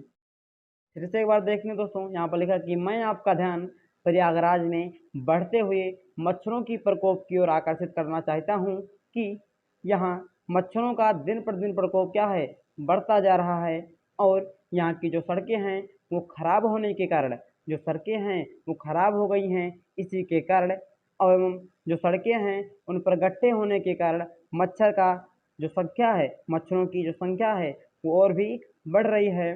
लोग मच्छरों से परेशान हो चुके हैं, जो लोग हैं वो मच्छरों से परेशान हो गए हैं, लोग बीमार हो चुके हैं, एवं जो मलेरिया है वो दिन प्रतिदिन बढ़ता जा रहा है। ठीक है दोस्तों, मैं आशा करता हूँ कि आपको इतना अच्छे से समझ में आ गया होगा। अब दोस्तों और आप अपने मन से भी ले सकते हैं कि यहाँ पर जो सड़कें हैं उसमें मिट्टी भर गई हैं, जिसके कारण मच्छर क्या हैं, बढ़ रहे हैं। और आगे आप लिख सकते हैं कि मैंने इसके बारे में बहुत बार कंप्लेन भी किया है, फिर भी इस पर कोई कार्रवाई नहीं हुई है। ठीक है दोस्तों, इस तरह से आप बनाकर भी लिख सकते हैं। ठीक है दोस्तों, अब हम चलिए आगे बढ़ते हैं। अब दोस्तों आप अपने वाणी को विराम देते हुए यहाँ पर लिखेंगे कि मैं आशा करता हूँ कि आप शीघ्र इस पर कार्रवाई करेंगे। आपको जो लिखना है उतना लिख देंगे। उसके बाद में आप लिखेंगे कि मैं आशा करता हूँ, यानी कि मैं आपसे आशा करता हूँ कि आप शीघ्र ही इस विषय पर के बारे में क्या करेंगे, कार्रवाई करेंगे और हमारी जो समस्याएं हैं उसको दूर करेंगे। ठीक है दोस्तों, इतना आपको लिख देना है। उसके बाद में लिखेंगे यहाँ पर धन्यवाद। क्या लिखेंगे दोस्तों, धन्यवाद। उसके बाद यहाँ पर दिनांक लिखेंगे, जो भी दिन होगा और जो भी दिनांक होगा। ठीक है दोस्तों, आपको दिन और दिनांक इस तरह से यहाँ पर लिख देना है। ठीक है दोस्तों, इसी के सीध में लिख देना है। उसके बाद लिखेंगे भवदीय, यहाँ पर लिखेंगे, क्या लिखेंगे दोस्तों, भवदीय। यहाँ पर आपको बहुत से बच्चे गलती करते हैं, यहाँ पर लिख देते हैं आपका आज्ञाकारी। अब आज्ञाकारी यहाँ पर आप नहीं लिखेंगे, यहाँ पर आप लिखेंगे दोस्तों भवदीय, क्योंकि अब यहाँ पर आज्ञाकारी कहाँ से आ गया, ना तो हम उनको जानते हैं ना वो हमें जानते हैं, तो आज्ञाकारी कहाँ से लिखेंगे। आज्ञाकारी दोस्तों जब आप प्रधानाचार्य को पत्र लिखते हैं तब यहाँ पर आप लिख सकते हैं। ठीक है दोस्तों, तो यहाँ पर लिखेंगे भवदीय। और यहाँ पर आप बोर्ड एग्जाम में अपना नाम भी नहीं लिखेंगे, यहाँ पर आप लिख सकते हैं XYZ। ठीक है दोस्तों, यहाँ पर मैंने लिखा है PK गुरुज्ञान, चैनल का नाम है दोस्तों PK गुरुज्ञान, इसलिए मैंने अपने चैनल का नाम, आपके चैनल का नाम यहाँ पर लिख दिया है, जिस पर आप अपना प्यार बनाए रखिए। तो मैं आशा करता हूँ दोस्तों कि आपको अच्छी तरह से समझ में आ गया होगा, तो आप इसे अच्छे से लिख सकते हैं। तो दोस्तों चलिए बढ़ते हैं अगले टॉपिक की तरफ। अगला टॉपिक है गद्यांश का संदर्भ सहित व्याख्या, जो कि 10 नंबर का पूछा जाता है। तो दोस्तों चलिए अब हम टाइम को ना वेस्ट करते हुए वीडियो को स्टार्ट करते हैं। तो दोस्तों मैंने लेसन 1 जो राष्ट्र का स्वरूप है उससे मैंने एक गद्य को उठाया है और इसको मैं आपको बहुत ही अच्छी तरीके से बताने वाला हूँ। तो सबसे पहले लिखा है दोस्तों कि धरती माता की कोख में जो अमूल्य निधियाँ भरी हैं। क्या है दोस्तों कि धरती माता की कोख में, यानी जो हमारी धरती माता है उनके कोख मतलब गोद में, यानी उनके गोद में जो अमूल्य निधियाँ, अमूल्य का मतलब होता है दोस्तों बहुत ही कीमती जो निधियाँ भरी हुई हैं, जिसके कारण वह वसुंधरा कहलाती हैं। तो धरती माता की गोद में अनेकों प्रकार की कीमती वस्तुएं हैं, कीमती निधियां भरी हुई हैं, जिसके कारण उसे वसुंधरा कहा जाता है। तो दोस्तों इतना हो गया। आगे लिखा है उससे कौन परिचित ना होना चाहेगा, यानी कि जो हमारी धरती माता है उससे ऐसा कोई व्यक्ति ना होगा जिससे वह परिचित नहीं होना चाहेगा, उन्हें जानना नहीं चाहेगा। आगे लिखा है दोस्तों कि लाखों करोड़ों वर्षों से अनेक प्रकार की धातुओं को पृथ्वी के गर्भ में पोषण मिला है।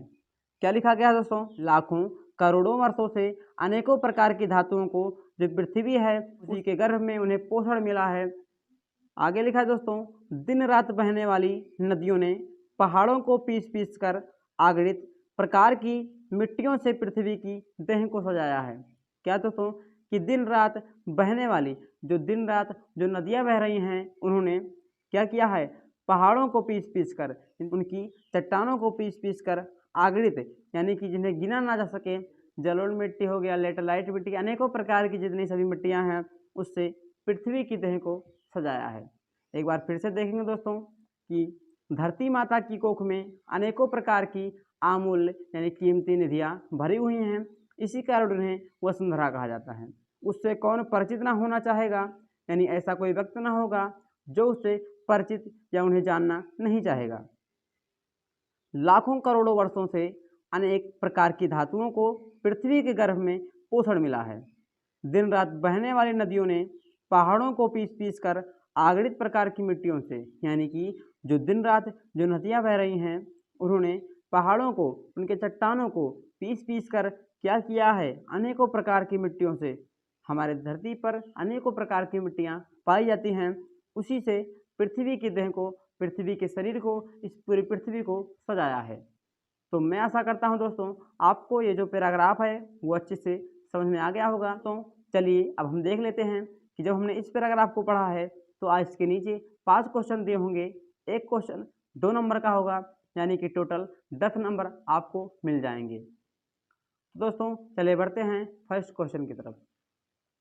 फर्स्ट क्वेश्चन है दोस्तों उपयुक्त गद्यांश का संदर्भ लिखिए, यानी कि ऊपर जो गद्यांश दिया गया है उसका संदर्भ लिखिए।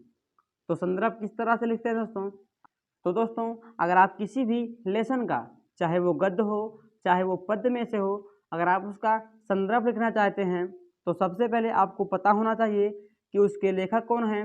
अगर वो पद्य में है तो उसके रचयिता कौन हैं, और लेसन का नाम क्या है। तो चलिए दोस्तों, अब हम इसका संदर्भ लिखते हैं। तो कॉपी में लिखेंगे प्रश्नोत्तर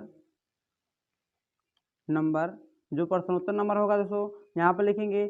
चलिए मान लेते हैं प्रश्नोत्तर नंबर ये फर्स्ट है, ठीक है। उसका उत्तर कौन है, फर्स्ट, पहला है ना, तो यहाँ पर लगाएंगे फर्स्ट। इसमें लिखेंगे संदर्भ लिखना है दोस्तों, तो लिखेंगे कि प्रस्तुत मतलब जो प्रस्तुत किया गया है, जो दिखाया गया है।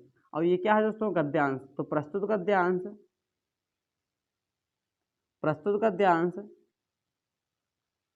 हमारी पाठ्य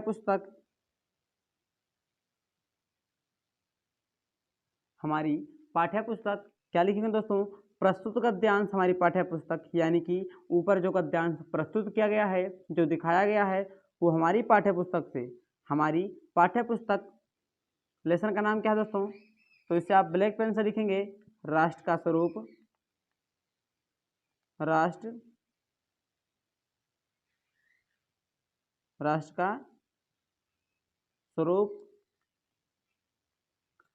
का स्वरूप नामक पाठ से लिया गया है। राष्ट्र का स्वरूप नामक पाठ से लिया गया है, लिया गया है। इसके लेखक कौन है दोस्तों, तो इसके लेखक हैं वासुदेव शरण अग्रवाल। कौन है,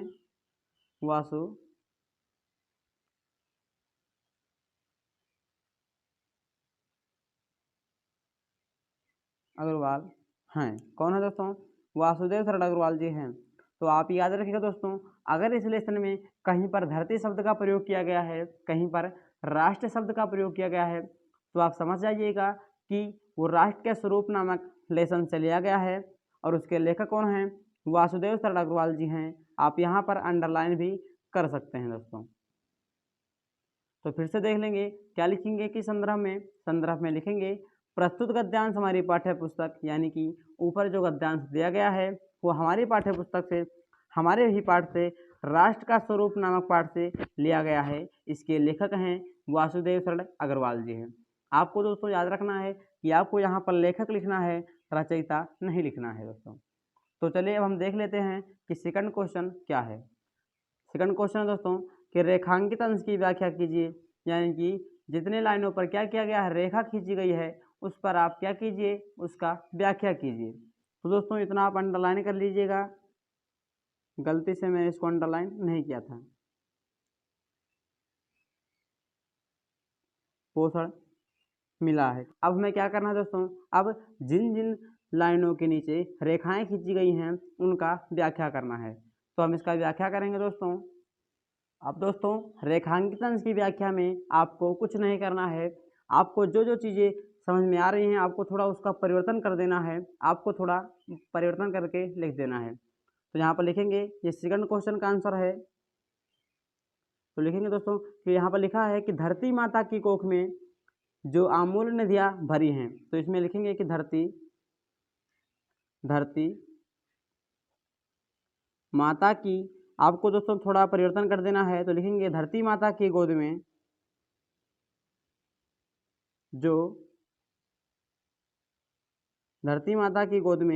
जो कीमती एवं मूल्यवान निधियाँ, दिख रहा है दोस्तों, निधियाँ भरी हैं। क्या लिखें दोस्तों, यहाँ पर लिखा है कि धरती माता की कोख में जो अमूल्य निधियाँ भरी हैं। इसी को मैंने दोस्तों थोड़ा चेंज कर दिया है और लिखा है धरती माता की गोद में जो कीमती एवं मूल्यवान निधियाँ भरी हैं, जिसके कारण उन्हें वसुंधरा कहा जाता है,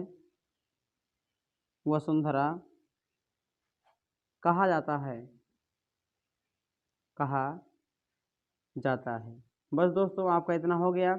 आगे लिखा है दोस्तों, यहाँ पर लिखा है उससे कौन परिचित ना होना चाहेगा। क्या लिखा है दोस्तों, उससे कौन परिचित ना होना चाहेगा। तो आप इसे चेंज कर दिए थोड़ा, आप यहाँ पर लिख सकते हैं कि कोई ऐसा नहीं होगा दोस्तों, मैं कोई ऐसा व्यक्त नहीं होगा या कोई ऐसा नहीं होगा, कोई ऐसा व्यक्त नहीं होगा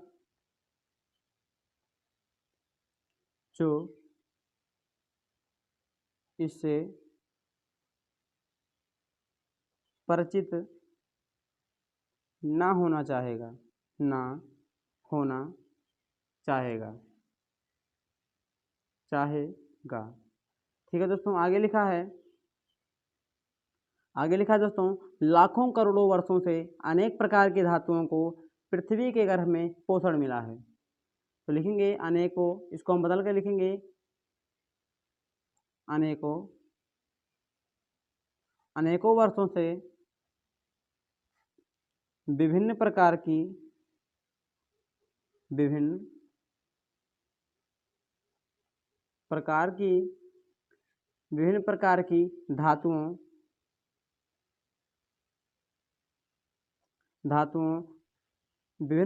धातुओं को पृथ्वी की गोद में पोषण मिला है।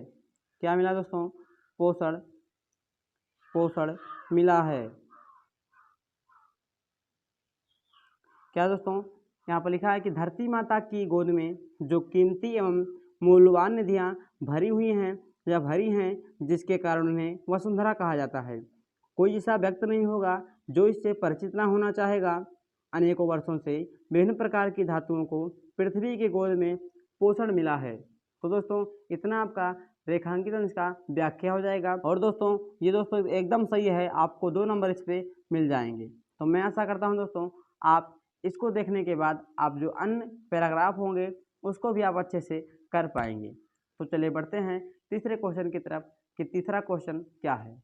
तो दोस्तों यहाँ पर तीसरा क्वेश्चन लिखा है, अमूल्य निधियाँ कहाँ भरी हैं। क्या है दोस्तों?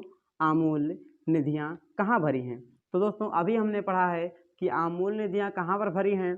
तो यहाँ पर सबसे ऊपर देखिएगा दोस्तों कि लिखा है कि धरती माता की कोख में अमूल्य निधियाँ भरी हैं। कहाँ पर भरी हैं दोस्तों? धरती माता की कोख में। तो ये हमारा थर्ड क्वेश्चन है और इसका आंसर लिखेंगे दोस्तों। क्या लिखेंगे कि धरती माता की कोख में, धरती माता की कोख में, धरती माता की कोख में। आप आगे भी लिख सकते हैं दोस्तों कि धरती माता की कोख में अमूल्य निधियाँ भरी हुई हैं। तो चलिए देखते हैं चौथा क्वेश्चन क्या है। तो दोस्तों हमारा चौथा क्वेश्चन है, पृथ्वी को वसुंधरा क्यों कहते हैं। तो हमने अभी ही पढ़ा है कि धरती माता की कोख में अमूल्य निधियाँ भरी हैं, इसी कारण उन्हें वसुंधरा कहते हैं। तो क्या लिखेंगे यहाँ पर लिखेंगे धरती माता की कोख में, धरती माता की कोख में जो अमूल्य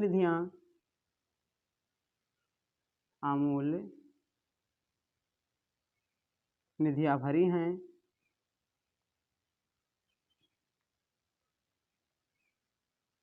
जिसके कारण उन्हें वसुंधरा कहते हैं। पांचवा क्वेश्चन है दोस्तों, पृथ्वी की देह को किसने सजाया है। तो दोस्तों हमने पहले ही पढ़ लिया है कि दिन रात बहने वाली नदियों ने पहाड़ों को पीस कर आगृत प्रकार की मिट्टियों से पृथ्वी की देह को सजाया है। पांचवा क्वेश्चन का आंसर हो जाएगा दोस्तों, पृथ्वी की देह को नदियों ने सजाया है। किसने? नदियों ने सजाया है। तो दोस्तों मैं आशा करता हूँ कि आपको इसका संदर्भ कैसे लिखेंगे, इसका व्याख्या कैसे करेंगे और अन्य सभी 3 क्वेश्चन को कैसे करते हैं आप अच्छे से समझ गए होंगे।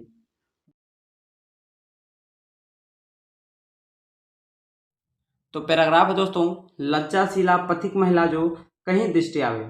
क्या है? लज्जाशीला पथिक महिला जो कहीं दृष्टि आवे, होने देना विकृत वसना तो ना सुंदरी को। ठीक है दोस्तों, जो थोड़ी सी शर्मित हुआ हो गोद ले श्रांत खोना, ओठों की वो कमल मुख की मलानताएं मिटाना। फिर से देखेंगे दोस्तों, लज्जाशीला पथिक महिला जो कहीं दृष्टि आवे। ठीक है, होने देना विकृत वसना तो ना तो सुंदरी को, जो थोड़ी सी शर्मित हुआ हो गोद ले श्रांत खोना, ओठों की ओ कमल मुख की मलानताएं को मिटाना। ठीक है दोस्तों, तो चलिए अब हम इसका क्या इसका अर्थ है इसको समझ लेते हैं। लज्जाशीला पथिक महिला जो कहीं दृष्टि आवे, ये कौन सा लेसन है दोस्तों? तो ये हमारा लेसन नंबर फर्स्ट है। लेसन का नाम है पवन दूतिका। क्या दोस्तों? लेसन का नाम है पवन दूत का। इसके जो रचयिता हैं कौन हैं? अयोध्या सिंह उपाध्याय हैं। कौन है दोस्तों? अयोध्या सिंह उपाध्याय यानी कि हरिओध जी हैं। तो आप याद रखिएगा, लेसन का नाम है पवन दूत का, इसके रचयिता कौन है? अयोध्या सिंह उपाध्याय। तो इसका अर्थ हो जाएगा दोस्तों कि अयोध्या सिंह उपाध्याय जी पवन यानी जो हवा है उससे कहते हैं लज्जाशीला पथिक महिला जो कहीं दृष्टि आवे। यानी कि अगर आपको रास्ते में या मार्ग में अगर आपको कोई लज्जाशीला महिला दिखाई देती है तो होने देना विकृत वसना तो ना तू सुंदरी को, तो तुम उसके कपड़ों को, जो उसके कपड़े हैं उसको तुम मत उड़ाना।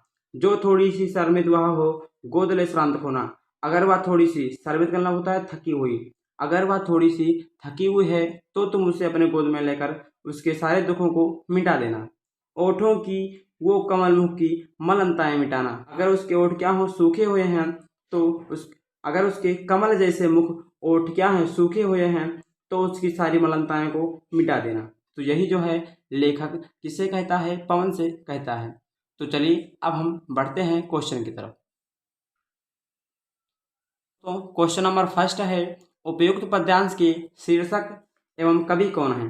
अब दोस्तों यहाँ पर जो आपने ऊपर जो पद्यांश पढ़ा है उसका शीर्षक क्या है एवं उसके रचयिता यानी कि उसके कवि कौन है? तो हम जानते हैं दोस्तों इसको किसने लिखा है? तो अयोध्या सिंह उपाध्याय जी ने लिखा है। और ये कौन सा लेसन है? तो लेसन का नाम है पवन दूत का। तो यहाँ पर लिखेंगे इसका शीर्षक क्या है दोस्तों? यानी शीर्षक मतलब होता है लेसन का नाम, तो इसका लेसन का नाम क्या है? पवन दूत का। पवन दूत का। एवं इसके कवि कौन है? नहीं, कवि या रचयिता, इसके कवि कौन है? अयोध्या सिंह उपाध्याय जी हैं। अयोध्या सिंह उपाध्याय जी हैं। क्या दोस्तों? तो क्वेश्चन नंबर पहला का आंसर हो जाएगा, इसका शीर्षक क्या है? पवन दूत का है। एवं इसके कवि कौन हैं? तो इसके कवि हैं अयोध्या सिंह उपाध्याय जी हैं। तो दोस्तों चलिए बढ़ते हैं सेकंड क्वेश्चन की तरफ। सेकंड क्वेश्चन है दोस्तों, रेखांकित अंश की व्याख्या कीजिए। अब आपको कुछ नहीं करना है, मैंने जो आपको बताया था वही दोस्तों आपको रेखांकित अंश की व्याख्या कर देना है। तो दोस्तों आप देख लीजिएगा, जिन जिन लाइनों पर अंडरलाइन किया है आपको केवल उन्हीं का व्याख्या करना है। तो यहाँ पर लज्जाशीला पथिक महिला जो कहीं दृष्टि आवे, तो इसमें लिखेंगे हम कि अयोध्या सिंह उपाध्याय जी, अयोध्या सिंह उपाध्याय जी कहते हैं कि, और किससे कहते हैं? पवन से कहते हैं कि हे पवन या हे पवन, अगर तुम्हें मार्ग में कोई लज्जाशील महिला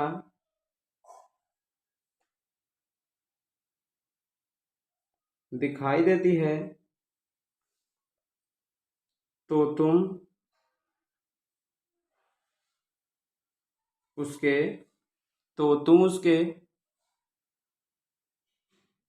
वस्त्रों को मत उड़ाना। तो क्वेश्चन नंबर थर्ड है दोस्तों, राधा पवन से महिला के साथ कैसा व्यवहार करने को कहता है? तो यहाँ पर लिखेंगे उत्तर नंबर थर्ड, इसमें लिखेंगे कि राधा पवन से महिला के साथ स्नेहपूर्ण व्यवहार करने को कहता है।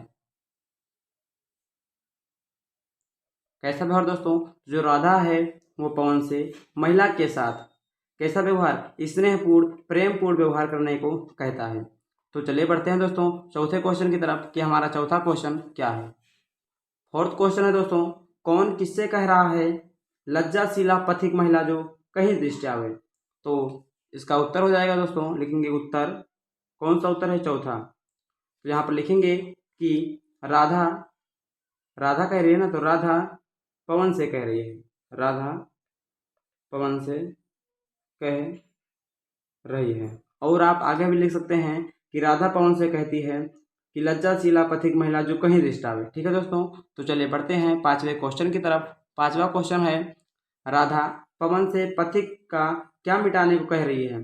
क्या है दोस्तों? राधा पवन से पथिक का क्या मिटाने को कह रही है? तो यहाँ पर आप देख सकते हैं कि यहाँ पर लिखेंगे उत्तर। कौन सा उत्तर है दोस्तों? कौन सा उत्तर है? तो पांचवा। तो इसका उत्तर लिखेंगे दोस्तों कि राधा पवन से पथिक के क्या है? मलानताएं को मिटाने के लिए कह रही है। मलानताएं को मिटाने के लिए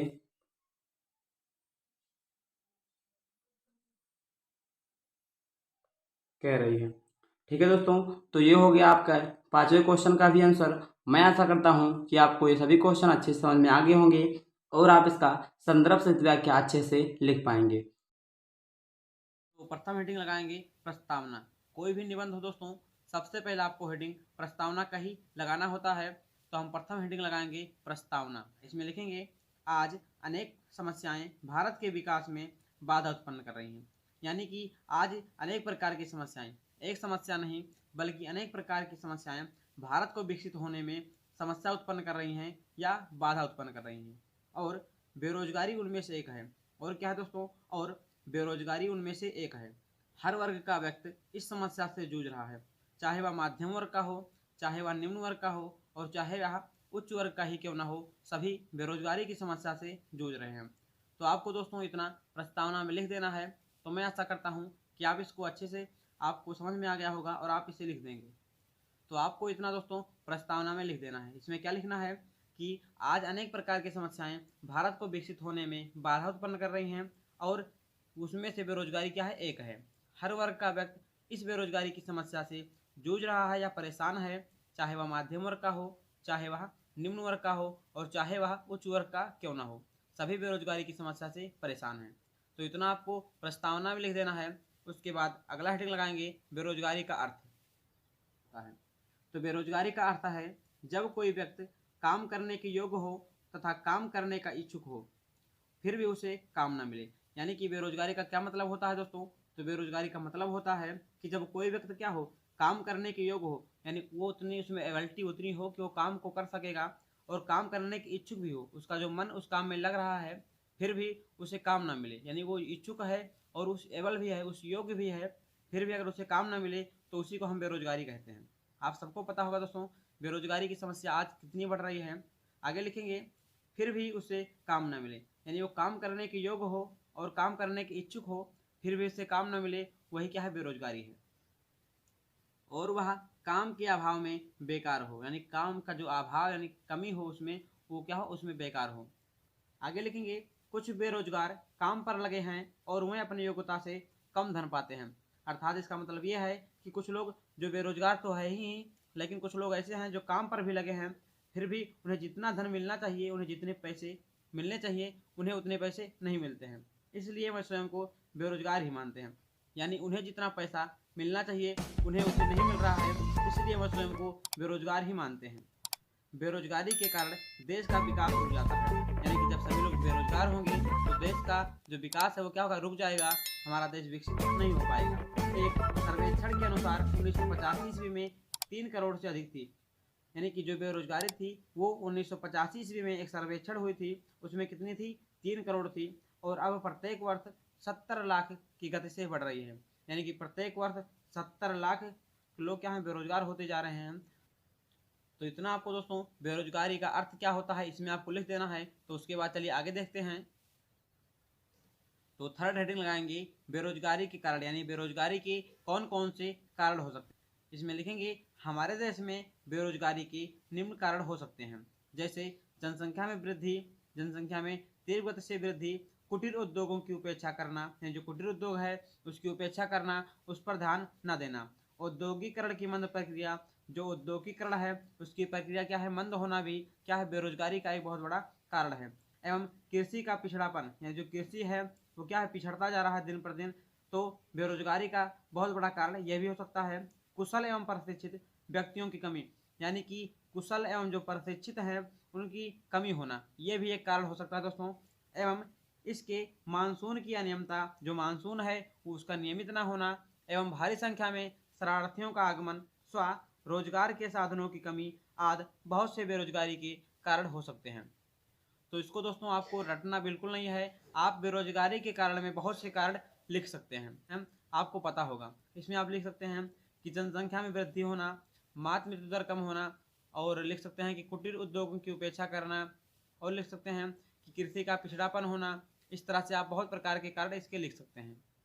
तो मैं आशा करता हूँ कि आप इसको भी आसानी से समझ गए होंगे। तो चलिए बढ़ते हैं अगले हेडिंग की तरफ।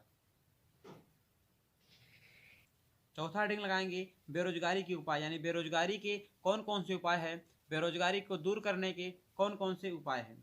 तो इसमें लिखेंगे बेरोजगारी को दूर करने के लिए जनसंख्या वृद्धि में नियंत्रण, शिक्षा प्रणाली को अधिक बढ़ावा देना, कुटीर उद्योगों का विकास, कृषि का अधिक क्षेत्रों में विस्तार करना, एवं सहायक उद्योगों का विकास, लोगों को स्वरोजगार द्वारा शिक्षा पर ध्यान केंद्रित करवाना, ये बेरोजगारी को दूर करने के उपाय हैं। इसको आप बेहद ही आसान तरीके से लिख सकते हैं।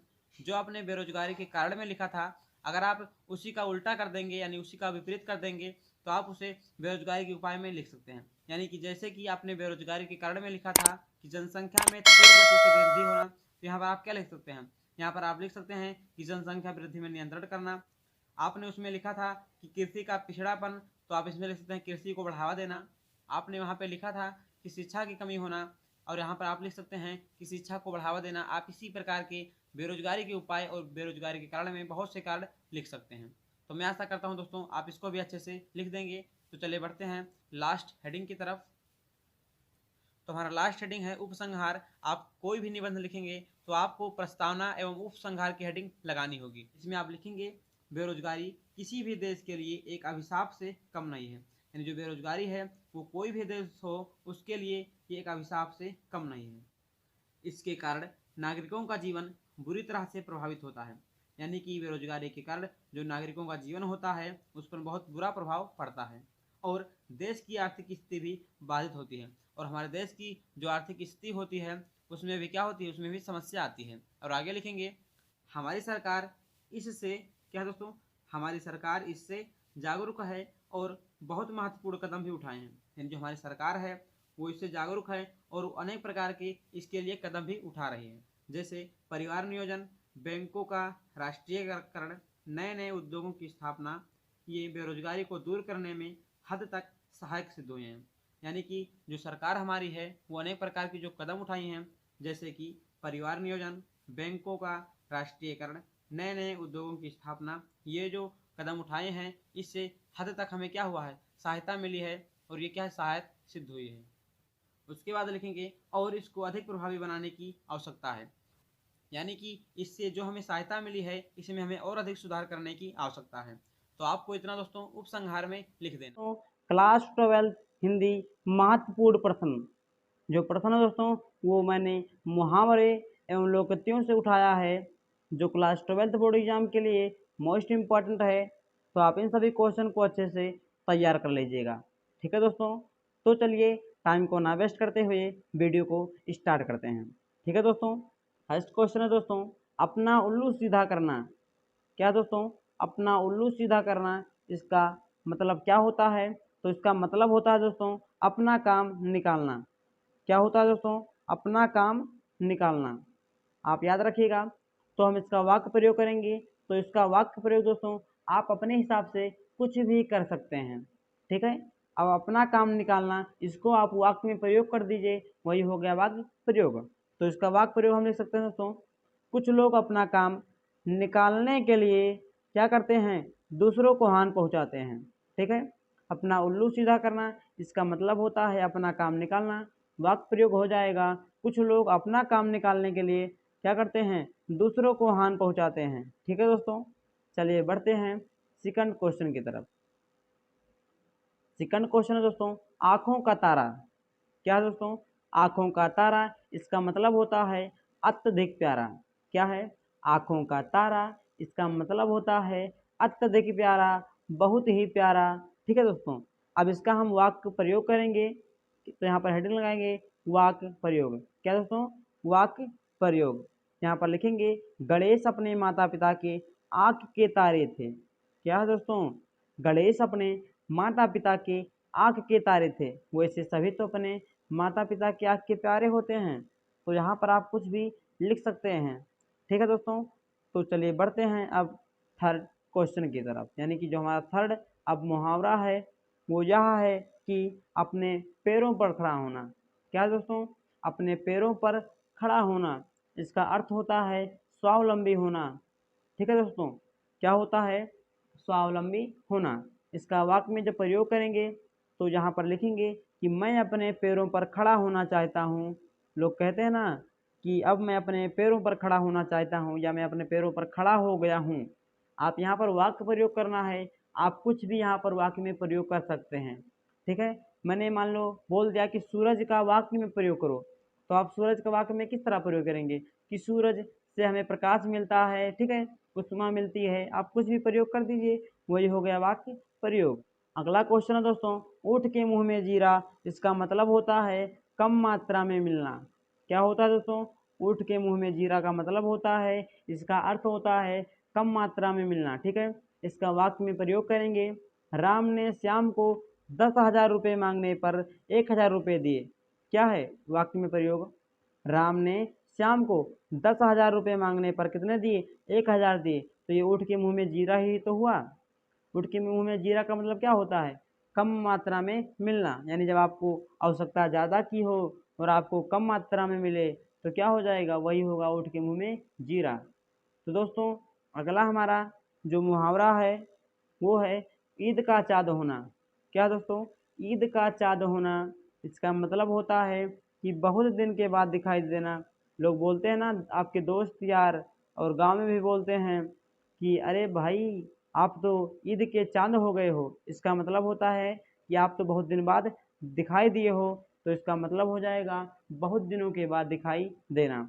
वाक्य प्रयोग में आप कुछ भी लिख सकते हैं अपने हिसाब से, ज़रूरी नहीं है जो मैंने लिखाया है आप वही लिखें। तो दोस्तों मैंने लिखा यहाँ पर कि जब मैं पढ़ाने लगा तो मेरे दोस्त बोलते हैं। क्या दोस्तों, कि जब से मैं पढ़ाने लगा तो मेरे दोस्त बोलते हैं अरे यार तुम तो ईद के चाँद हो गए हो। यहाँ पर आप लिख सकते हैं कि जब जब से आप पढ़ने लगे तो मेरे दोस्त बोलते हैं अरे तुम तो ईद के चाँद हो गए हो। कुछ भी आप यहाँ पर लिख सकते हैं, ठीक है दोस्तों। आगे बढ़ते हैं, आगे यहाँ पर लिखा हुआ है कि 9-2-11 होना। क्या दोस्तों, 9-2-11 होना, इसका मतलब होता है भाग जाना। क्या होता है दोस्तों, भाग जाना। तो वाक्य प्रयोग में लिखेंगे शेर को देखकर वह भाग गया। यही वाक्य में प्रयोग हो गया। 9-2-11 होना मतलब कि भाग जाना, वाक्य प्रयोग हो जाएगा शेर को देखकर वह भाग गया, ठीक है दोस्तों। चलिए आगे बढ़ते हैं, यहाँ पर आगे लिखा है दोस्तों कि घी के दिए जलाना। क्या है दोस्तों, घी के दिए जलाना, इसका मतलब होता है खुशी मनाना, ठीक है। अब घी के दिए जलाना मतलब खुशी मनाना। आगे इसका वाक्य प्रयोग में लिखेंगे उसके पास होने पर, उसके टॉपर बनने पर, आपके टॉपर बनने पर आपकी माँ ने घी के दिए जलाएंगे। और इसी तरह यहाँ पर लिखा है उसके टॉपर होने पर उसकी माँ ने घी के दिए जला दिए। तो जब आप टॉपर बनेंगे तो आपकी माँ घी की दिए जलाएगी। तो यही उसका वाक्य में प्रयोग हो गया दोस्तों, और यही भी सत्य ही है, ठीक है दोस्तों। आगे बढ़ते हैं, यहाँ पर आगे लिखा हुआ है अगला क्वेश्चन है दोस्तों कि दाल में कुछ काला होना। क्या है दोस्तों, दाल में कुछ काला होना। गांव में बोलते हैं ना कि दाल में कुछ ना कुछ तो काला है, तो इसका अर्थ होता है कुछ गड़बड़ होना, कुछ ना कुछ गड़बड़ होना। वाक्य में प्रयोग हो जाएगा दोस्तों, नौकर का चेहरा देखकर लगा कि दाल में कुछ काला है। क्या दोस्तों, नौकर का चेहरा देखकर लगा कि दाल में कुछ ना कुछ तो काला है। चेहरे देखकर ही पता लग जाते हैं कि दाल में कुछ ना कुछ काला है। ठीक है दोस्तों, तो दोस्तों ये थे कुछ मोस्ट इम्पॉर्टेंट क्वेश्चन आपके लिए। तो आप इन सभी क्वेश्चन को अच्छे से तैयार कर लीजिएगा। तो चलिए वीडियो को स्टार्ट करते हैं। फर्स्ट क्वेश्चन यहाँ पर है, सज्जन पुरुष सबका भला करते हैं। अब आप बताइए दोस्तों, इसमें गलत क्या है, इसमें क्या गलत लिखी हैं। क्या दोस्तों, सज्जन पुरुष सबका भला करते हैं, आपको लगेगा इसमें सभी तो सही हैं। तो इसका जो सही होगा दोस्तों वो हो जाएगा सज्जन पुरुष सबका भला करते हैं। अब आप कहेंगे सर जी दोनों तो वही लिखा है, नहीं, ये अलग अलग है। यहाँ पर आप देख सकते हैं, यहाँ पर मात्रा लगा हुआ है। ठीक है दोस्तों, और यहाँ पर ये नहीं होगा। क्या है कि सज्जन पुरुष सबका भला करते हैं। ठीक है दोस्तों, चलिए आगे बढ़ते हैं। यहाँ पर हमारा सेकंड क्वेश्चन क्या है दोस्तों, सेकंड क्वेश्चन है, ईश्वर सबका भाग्य विधाता है। क्या दोस्तों, ईश्वर सबका भाग्य विधाता है, सबको पता है।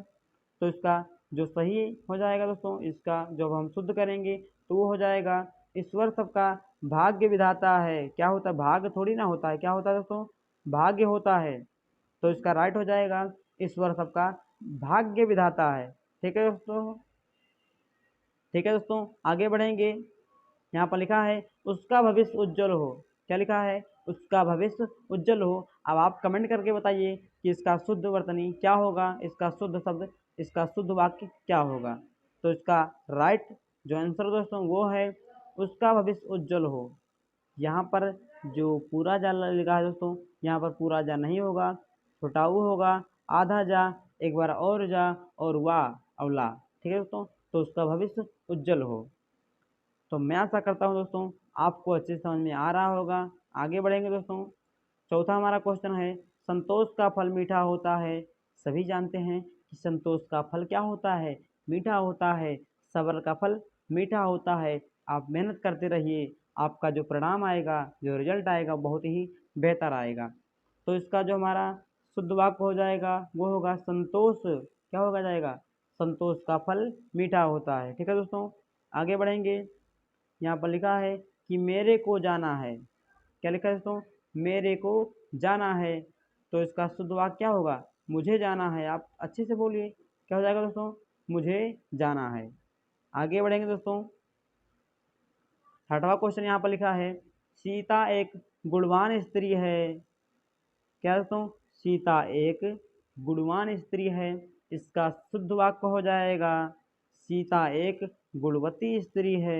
आप सब जानते होंगे जो गुणवान होता है वो पुरुष में लिखा जाता है। किस में लिखा जाता है, वो पुरुष में लिखा जाता है। ठीक है दोस्तों, और गुणवती स्त्री में लगेगा। तो आप लिख सकते हैं कि सीता एक गुणवती स्त्री है। ठीक है दोस्तों, मैं आशा करता हूँ कि आपको वीडियो अच्छा लग रहा होगा। अगर आपको वीडियो थोड़ा भी अच्छा लग रहा हो तो वीडियो को लाइक कर दीजिएगा। चलिए बढ़ते हैं अगले क्वेश्चन की तरफ।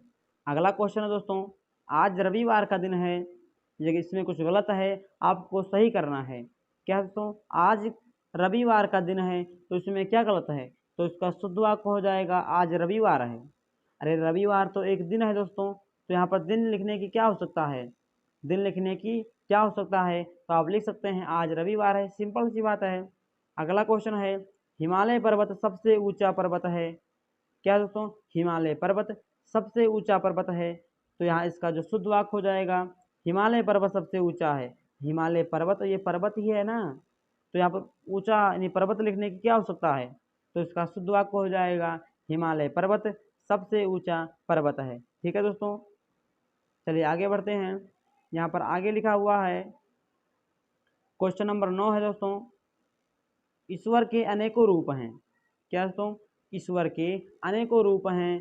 तो इसका शुद्ध वाक्य हो जाएगा ईश्वर के अनेक रूप हैं। अब जो अनेक है दोस्तों वो बहुवचन पहले से है, ये पहले से प्लूरल है, तो आप इसे क्यों यहाँ पर अनेकों कर रहे हैं, अनेक भी प्लूरल है ना, तो यहाँ पर अनेकों करने की क्या आवश्यकता है। अगला क्वेश्चन है, धन्यवाद नहीं बोलेंगे का।